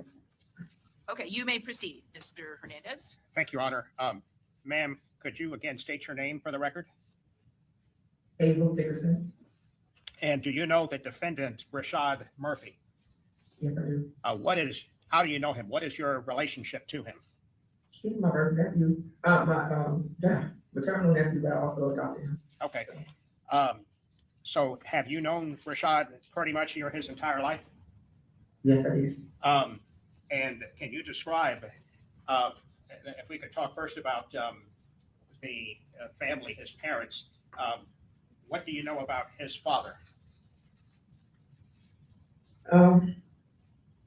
I know that, well, when you say about his father, what am I speaking of? As far as, no, I'm sorry, I'm referring to Rashad Murphy's father. Did you know him? Can you tell us a little bit yes, of what you know about him? I know him, but, there's really not much for me to tell except that, he hasn't been very active in his life, but I know him. Okay. When you said he was not very active in his life, are you referring to being a father figure for Rashad? That's correct. Would it be correct to say he was not a good father? That's a tough call because all I just know is that he wasn't active. I don't want to say good or bad because that's categorizing someone that I haven't been around. Okay, but when you say not active, are you basically saying not involved in Rashad's life? Would that be correct? That's correct. Okay. What about Rashad's mother? Did she have some drug problems? Yes, she did. And was there a time when Rashad was very young that he was actually placed in foster home? That's correct. And did you become aware that there were problems with the foster homes and him having been abused? We weren't aware of anything at first because they kept them away from us for a year, about a year and a half, so we didn't know where they were. And it was a family member who he saw in the store. And from that point is when we were able to get to the nitty gritty, get down to the nitty gritty of things. And Rashad is the person who, when he recognized his Aunt Peaches, he Take your time. he pretty much fought hard for him and his brother to get out of this situation, and how he was able to subliminally notify anyone, we don't know, but that was something that he was able to do. And that's how we were able to get involved like we did, because they kept them from us. Do you recall how old Rashad was when he was placed into foster care? Would it be something? Go ahead. I want to say, sir, that he was 9. I'm not so good with the numbers now. The brain is a little fried, but I want to say he was 9. Okay. And do you know how long he was in foster care? 3 years. 3 years. I don't want to be inaccurate, but it was a number of years, because a year and a half we didn't see him. And then once they got to another family who was able to agree, I guess, I don't know how they did it, but they agreed to let us see him. That took some time, so we were able to do visits, see him in Georgia. So did you say that you were not able to even see him for the first year and a half? Is that correct? We didn't even know where they were. Okay. That's correct. And then he was in foster care for at least, another year or 2 or 3 before he was released? Yes, I'd say another two years. And when you found out about the problems that he was having in foster care, were you the one that was instrumental in trying to help him. And I think you referred to yourself as his adopted mother. Right. I wasn't the instrumental one in being the initial hands-on, but what I was the person who made sure his grandmother, grandfather, Phyllis and Leroy Murphy, and my mother, Elfrida Gaddis, were always on set. You know, they were at court, they were visitation, whatever had to be done, I was the one to make sure they got there.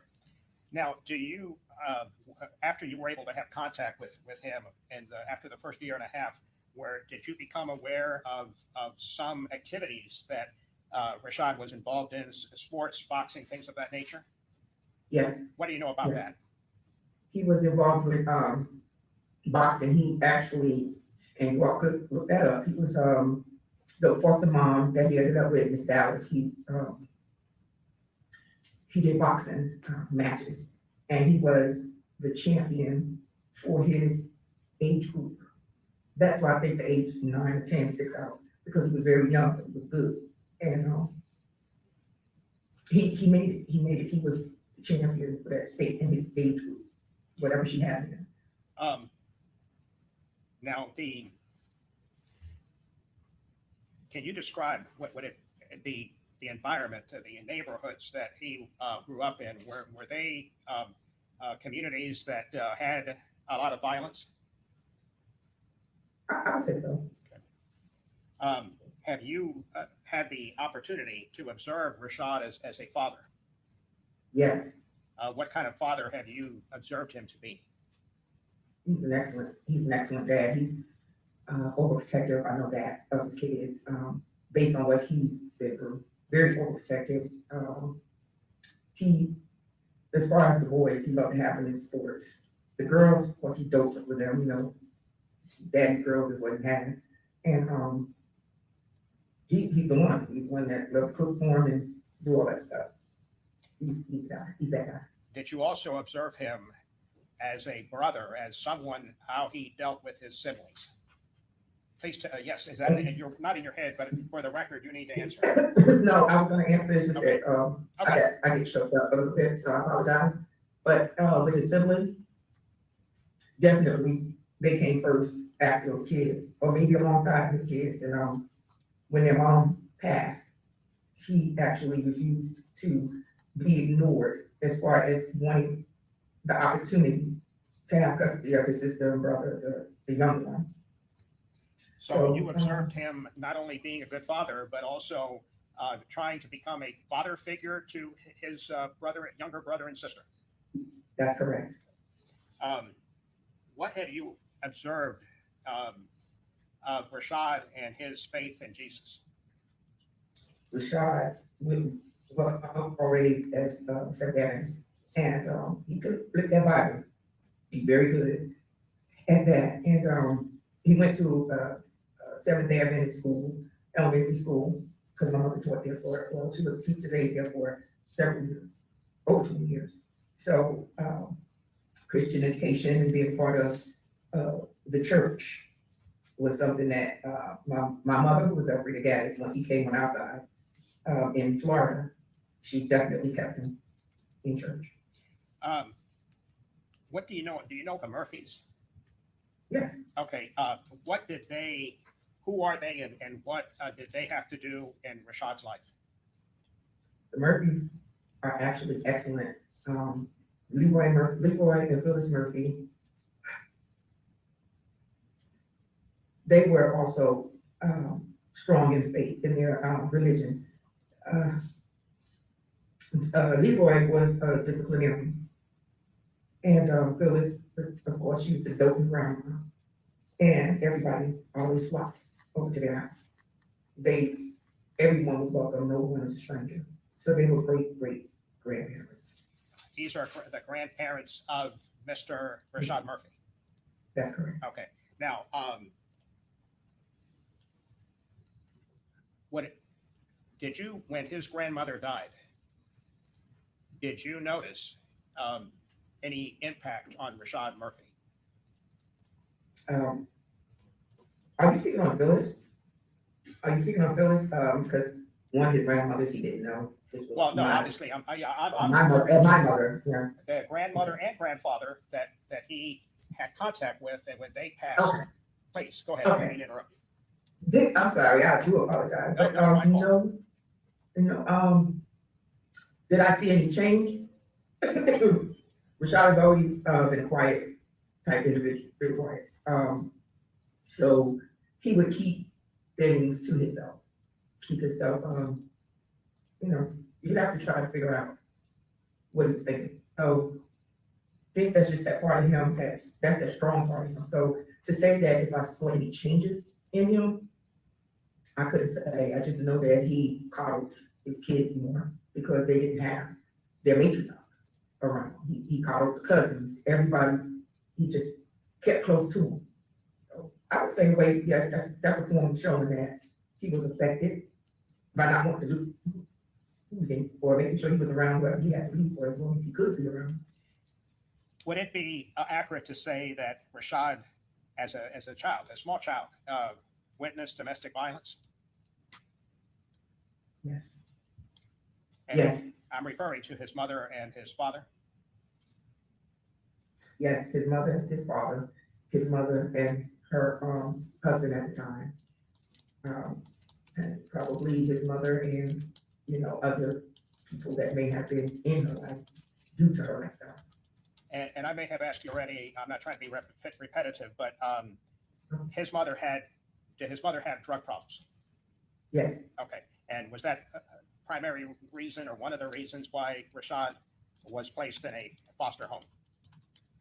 Yes. Okay. Despite all that, from your observations, did he love his mother? Rashad, love his mother? Yes. And did you notice him also being affected when his mother died? Yes. Was there a time that you were with Rashad and you sent him to New Jersey to around 14 to go to school? Yes.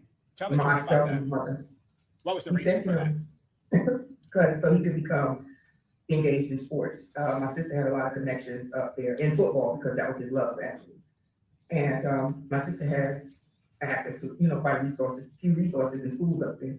And we wanted to give it a shot to see if he could become part of something like that because he loved football. And it worked for me. It worked. And schools were calling for him at his young age. When he was in high school, they had letters out. There's a video, my sister still has it, of him out there on the field. He was their star player. So it did work, but he was missing his family. I've asked you about him as a father, correct? Yes. And I'm not sure if I asked you about his relationship with Charmaine Steger. Are you aware of that relationship? Yes. Can you describe that relationship? Asking you about what you observed as Rashad Murphy as a husband or father to the children. That relationship, the two were inseparable.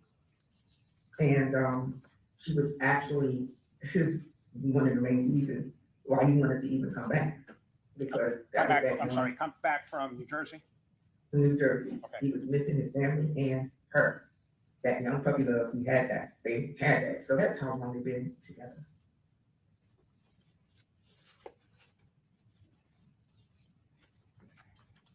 This Dickerson, did you observe him to be a working person who regularly worked? Rashad? No. No. Did he get? You don't know if he had jobs or not? No. Okay. If he is sentenced to life in prison, would you continue to have contact with him and maintain your relationship, even visiting him in prison? Most definitely. Yes, sir. May I have a moment here? Yes.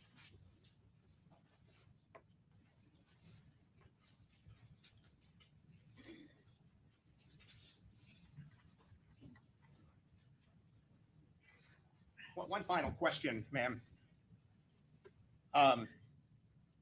If you could tell the jury what kind of person is the person that you know Rashad Murphy to be. The main thing that stands out, and two main things that stand out with Rashad is he's a protector and very smart. Two main things, a protector and he's very smart. All three, quiet. He's a quiet individual. You never know what he's thinking. Kind-hearted. Thank you. That's all I have. Okay, Ms. Ismer? Good afternoon, ma'am. Can you hear me all right? Yes, I can. I just want to follow up with you. So when you learned that Rashad Murphy and Shaheem Murphy were in foster care, did you work together with the family members that you mentioned? So his grandparents and his great-grandmother to get him out of the situation he was in? Yes, actually, I was there when they were taken. I was there, and they would not turn kids over to us. And we found that unusual, and we thought that we would hear something from them, and we didn't. And it just went on where we kept seeking ways of trying to find out where these kids are, and they just wouldn't. Well, Rashad actually was in school when they took him. Right, but you were at least trying to get custody or a stable environment outside of the home he was in with your sister. Oh, my niece. Well, Darlene, she's my niece. Oh, I His apologize. mom is my niece. Yes, it's okay. But you were working together with your other family members to try to get custody of him? Is that a yes? Yes, I apologize. Yes. And you did mention when Mr. Hernandez was asking you that there was some physical abuse in the foster home. Was that Mr. Rashad Murphy seeing physical abuse of the other children inside of that home? Of his brother. And once you all learned, but you had no information about any kind of physical abuse when he was in the custody of your niece, or abuse of him when he was in the foster care system, or even afterward, right? No. But once you all learned of this information, did you still work with your mother, so his great-grandmother, Miss Gaddis, and his grandparents, Leroy and Phyllis, to get custody of him? Yes, my mother actually moved to St. Mary's in order to get him. And Phyllis and Leroy were there as well. And once it was reported what was occurring, did Rashad and Shaheem Murphy actually get removed and placed with another individual? Yes. And was that Miss Dallas? Yes. And how was their time with Miss Dallas? What would you describe that as? Awesome. Miss Dallas was probably one of the best things that ever happened to them outside of our family, because Miss Dallas is the one who defied the odds of the foster care odds, and she would make sure that she would bring those kids, those boys, to Jacksonville. Their sister Diamond was a singer, and she was a little thing singing in church, and she would make sure they'd come to her church performances, and anything that we were having, Miss Dallas would make sure that they stayed in touch with family, which is something that is very rarely heard of. So we all love Miss Dallas. And did Miss Dallas continue that for the other 2 years or so until you all actually got custody of Rashad Murphy? Yes, Miss Dallas actually didn't want to let them go, and neither did they want to leave her. They didn't want to leave her, but the state of Georgia made me adopt them, or else they would put them back in foster care and not with Miss Dallas. And you were ultimately able to adopt them, and then they stayed with you until they aged out, moved out on their own. Is that right? Well, not aged out, but we were, I'm sorry, they were in between me and Phyllis and Leroy. And me, Jamila Murphy. We were just one big unit. So I wouldn't say I'm the only one that had my hands on them. No, we all did. But Rashad specifically, you had an opportunity to, even in what your hands were able to do, help to change the circumstances that you found him in at age 9, right? Yes. And you did that with his grandparents and his great-grandma and his other aunts and uncles in the community. And you had an opportunity, you said, to send him to New Jersey. Did you help support him financially as well, all of you as a family? Yes. And it's only been in the last couple of years, I would say. Is that what you indicated, that he's lost several of his grandparents, the ones that really supported him through into his late 20s? Is that right? Yes. But, yes. But he also does have, I think, what you described as stable, a very long time and stable relationship with Ms. Steiger through all of these hardships, right? Yes. Your Honor, may I have one moment? Yes. Ma'am, thank you. I don't have any other questions for you. Okay, any redirect? Okay, all right, Ms. Dickerson, thank you so much. Your testimony is now concluded, so you can log off of the Zoom, okay? Okay, thank you. Okay, all right, and your next witness? Your Honor, Jamila Murphy, and Jamila is spelled Jameelah. Sorry. Hello, Miss Murphy, Jamila Murphy, can you hear me? Yes, Okay, can you turn your camera on? yes, ma'am. Okay, Hold on. I'm trying to turn it on. sure.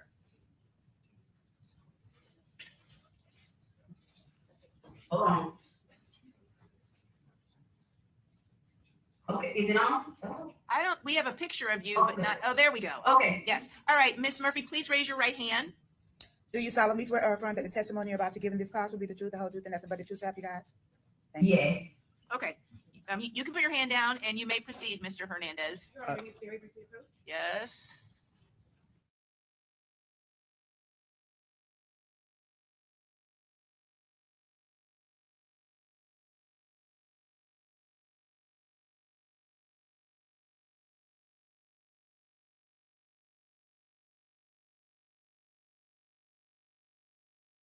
Okay, you may proceed. May I proceed? Yeah. Ma'am, could you state your name, please? Yes, Jamila Murphy. And Miss Murphy, I'm going to be asking you some questions about Rashad Murphy. Do you know him? Yes, sir. How do you know him? What is your relationship to Rashad Murphy?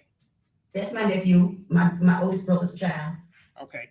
And have you known Rashad Murphy his entire life? Yes, sir. Now, are you aware of the fact that he was taken by the state and placed in a foster home at an early age? Yes, sir. What do you know about his father? Was he an active role model, or was he pretty much out of Mr. Rashad Murphy's life? He was pretty much out of his life. He was around. He was around, but he wasn't like being a father. Okay. And are you aware of Rashad's mother having a variety of problems that ultimately that she basically had a drug problem? Yes, sir. And was that at least one of the reasons for Rashad to be removed from the home and put in foster care? Yes, sir. Now, are you personally aware of any problems that Rashad endured while in foster care? We brought, Do you know anything about him being abused in foster care?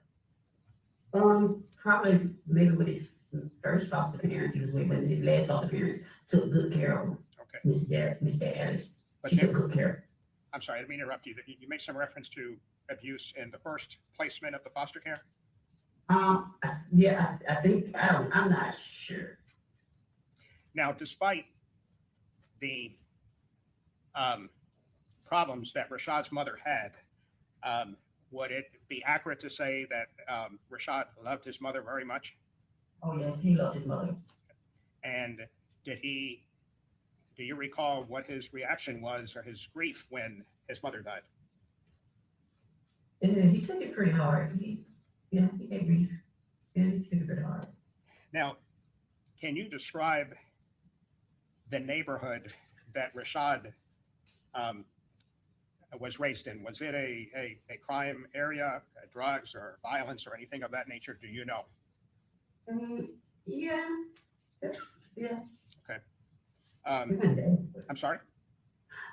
That's it. It wasn't that bad, but yeah. What do you know about Rashad and his relationship with his fiancee, Charmaine Steger? That's but they had a great relationship. And did they have 4 children together? Yes.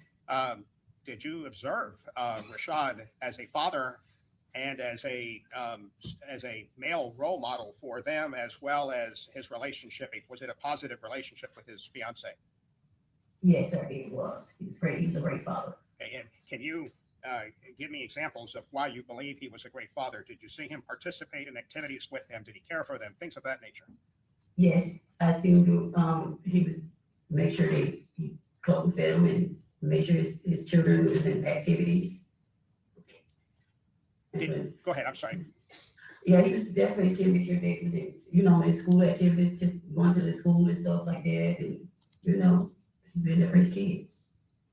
What about how did you also observe him having contact with your children or grandchildren?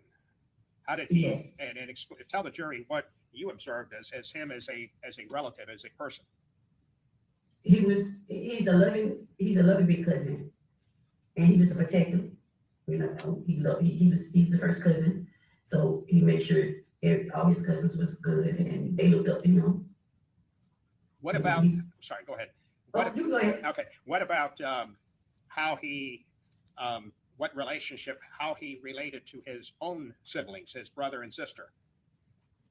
Oh, he was a great big brother. He made sure he was overprotective with them. He made sure everything was, they was straight and everything, like from school and stuff too. Do you recall him actually, in addition to trying to support 4 kids and a fiance, do you recall him actually trying to adopt or at least take care of his brother and sister in many ways, including financially? Oh yes, I have. He did. He stepped up to his 2 younger siblings. Do you love Rashad? Yes, I do. If he was sentenced to life in prison, would you continue to have contact with him and visit him and maintain as best as you can your relationship with Rashad? Yes, I will. Is there anything else about Rashad, any other qualities that I have forgotten to ask you? No, I think you asked everything. 1 second, Your Honor, if I may. Yes.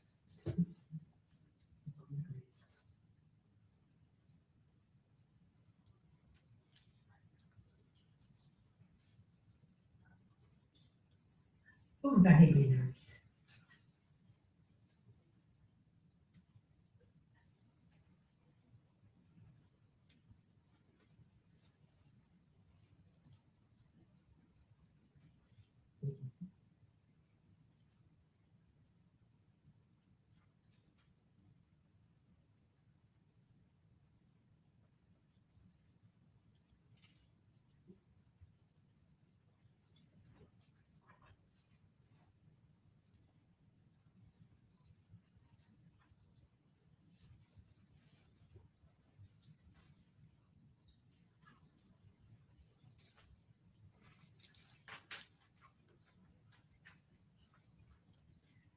Ma'am, Yeah. who is Rashad Adams? Gerard Adams. That's my child. Would you consider Rashad and Gerard, your child, close? Yeah. Okay, now is Rashad deceased? Gerard, I'm sorry. Yes, he is. Okay. And do you know who he's buried next to? Yes, he's buried next to Rashad's mother and my mother. Do you recall seeing Rashad and his reaction to the death of your son? Yeah. Yes. And what was that? Did it have an impact on him? I think he did, of course, yes. He was the only one, yes. Thank you. Okay, Ms. Ismer, That was like both of them, of course. all right, you may proceed. Ma'am, can you hear me okay? Yes, You said your son was like a brother to Rashad, right? yes, Did you have an opportunity to help to raise Rashad once Miss Hazel actually adopted him? yes, And did he stay with you a lot over the course of those years? So from 9 or so through when he was 18? yes, Did he get an opportunity when he was living with you to also be living with Gerard? yes, he did. Is that why you're saying that they have a close relationship like brothers? Yes, And I'll change subjects, okay? When he was coming to your house when he was a teenager, did you sometimes take him to school? yes, I did. And did you talk to him about school and what was happening at high school? Yes. How was he doing in high school with grades? Oh, great. He was 80 on so he was good. And you're proud of him for that? Yes, The home that you provided to him and your own children, would you call it stable? yes, Did he have the opportunity to drive or go back and forth between your house and Miss Dickerson's house and his grandparents' house and his great grandma's house? yes, Did you all work together to raise him, even despite the issues that his mom was having at the time? Yes. And did he have any learning disabilities or anything like that that you were aware of throughout the course of those teenage years before he moved out? No, not one of them, no.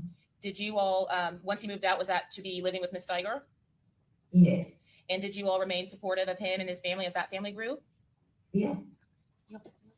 I have no further questions, ma'am. Thank you. Okay, Okay. Mr. Hernandez, any redirect? I know you're on. Thank you. Okay, all right. Thank you so much, Ms. Murphy. Your testimony is concluded, so I'm going to close out the Zoom, okay? Okay, thank you. Sure. Okay, and I do have a stipulation to read to you all. Again, you are to accept this as being proven. Comes now the Danny Hernandez, attorney for defendant Rashad Murphy, and assistant state attorney Scott Harmon, do hereby stipulate as follows. The defendant Rashad Murphy has no prior felony convictions, and this is signed by both Mr. Harmon and Mr. Hernandez. Okay. All right, Mr. Hernandez, do you have an announcement? Your Honor, yes, at this time, defendant Rashad Murphy would rest. Okay, very good. All right, members of the jury, it's 10 to 5, so we're going to go ahead and take our evening recess. I believe the state has 2 witnesses tomorrow, correct? That's correct, Your Honor. Okay, so we have to start going over jury instructions. So I'm going to have you all report tomorrow at 10 a.m. for the start, because we have to meet ahead of time to start going over the final set of jury instructions. We'll see how we do tomorrow. I anticipate we'll at least start closing arguments by the parties. I don't think we'll get through all of them. So I anticipate you all will come back Friday morning. There may be additional closing arguments or not, and then the final set of instructions. So again, you will get this case for penalty phase on Friday. Okay. All right. So just remember my previous instructions. Don't talk to anybody about anything related to this case, and don't do any of the other stuff I've repeatedly asked you not to do. And we'll see you guys tomorrow morning at 10 a.m. start. All right. Thank you. All right.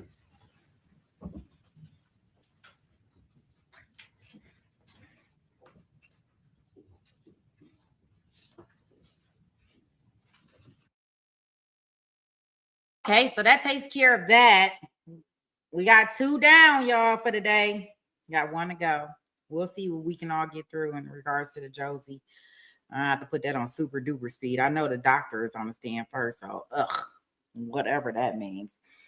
So I guess, they have rested, y'all. It's about to go to the jury. They're going to be working on jury instructions in the morning. Dang.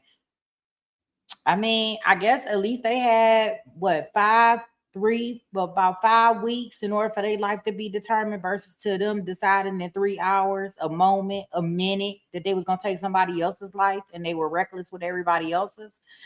I'm interested in seeing how long the jury will deliberate. How long will they think about this? I mean, damn, Davion didn't have nobody come testify on his behalf besides doctors and convicts. At least Rashad, even if he had convicts coming there, he did have 2 individuals that said they would still talk to him because they out. So, yeah. Wow. That is something else.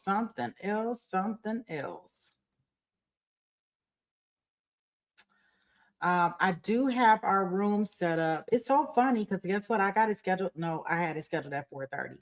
I'm gonna schedule it now for 4 o'clock because I didn't know how long this was gonna take us.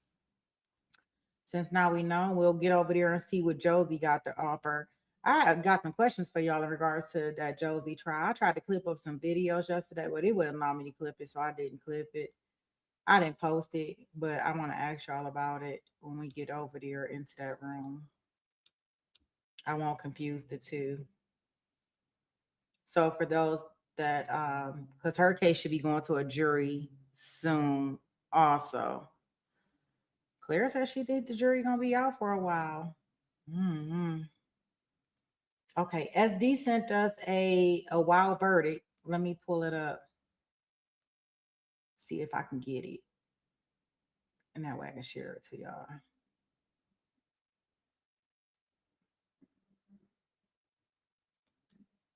That looked like that's funny. Oh man, let me see if I can find. Okay. Oh, that looked like a funny one. Okay, let me get it up here so y'all know we ending all our stuff or beginning all our stuff with verdict reactions from defendants to see, how people are reacting to their verdicts at different occasions. Let me try to see. I'm trying to see what did she do? SD.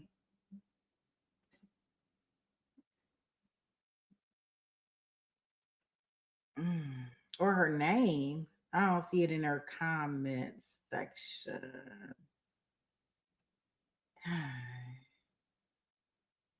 Okay. This is the last verdict. Okay, I'm gonna just show it to y'all. We'll just go into it. It's not that long. We'll look at this and then we'll go head on over to where we need to be.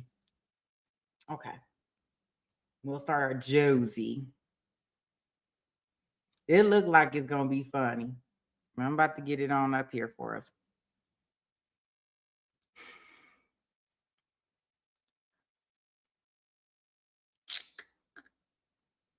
Yeah, we'll be back in our Foolio trial tomorrow. Boy, oh boy. Oh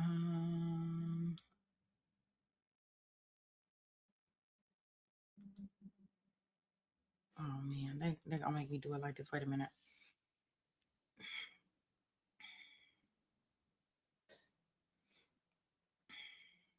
Let me pull it up on my other screen.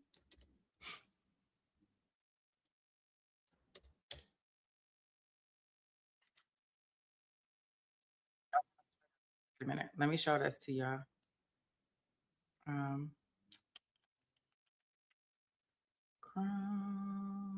Okay, share. I'll put it up. Okay. Here's another one for our list. Now, I don't know what she did. I don't know what she did, guys. So I don't know just yet. I don't know if they're going to say anything, but her reaction looks like it's going to be a hoop. Let's see.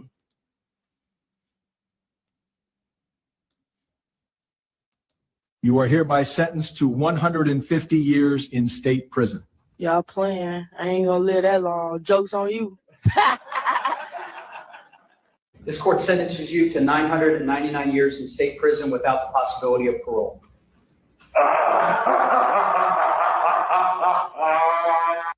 You are hereby sentenced to 200 years in state prison. 200? You call that justice? Man, that's a joke. Easy. For your crimes, this court sentences you to 60 years in state prison.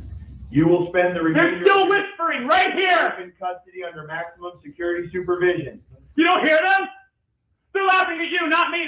For all crimes before this court, you are hereby sentenced to 4,900 years in federal prison. 4,900 years! Take these chains off and say that again, Judge! What? Good morning, sir. Good morning. Wait a minute. You are hereby sentenced to 150 years in state prison. Y'all playing. I ain't gonna live that long. Joke's on you. I like This that. court sentences you to 999 years in state prison without the possibility of parole.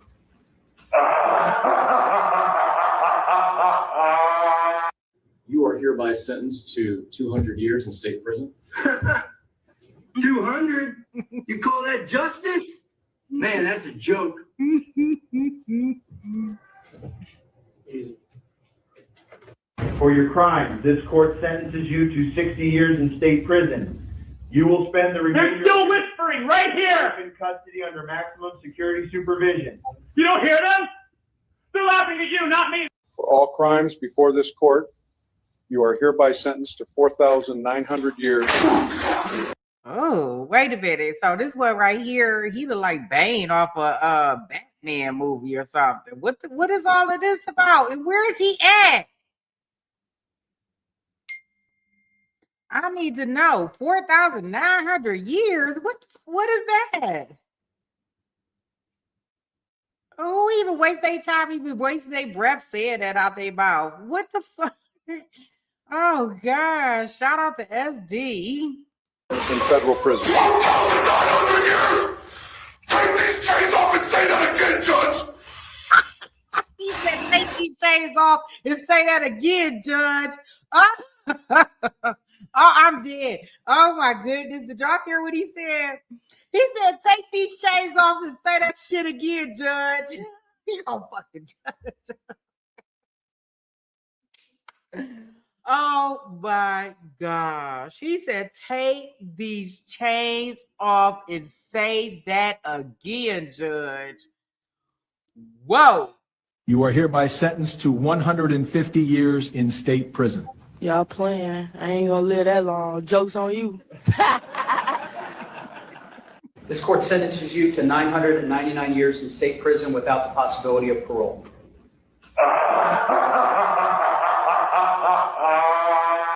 You are hereby sentenced to 200 years in state prison. 200? You call that justice? Man, that's a joke. Easy.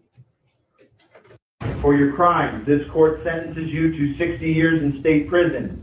You will spend the remainder They're still of your whispering right here! life in custody under maximum security supervision. You don't hear them? They're laughing at you, not me. For all crimes before this court, you are hereby sentenced to 4,900 years in federal prison. 4,900 years! Take these chains off and say that again, Judge! Oh, goodness.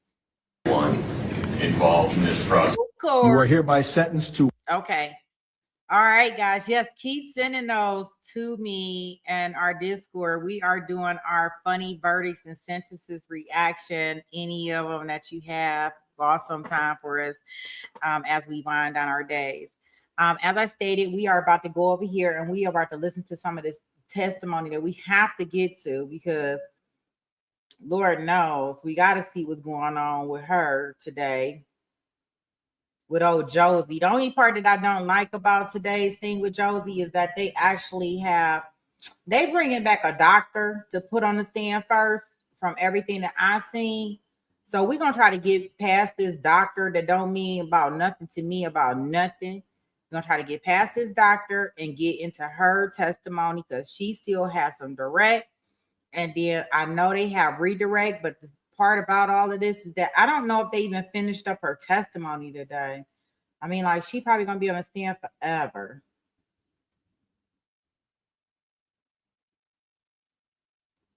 So I am going to put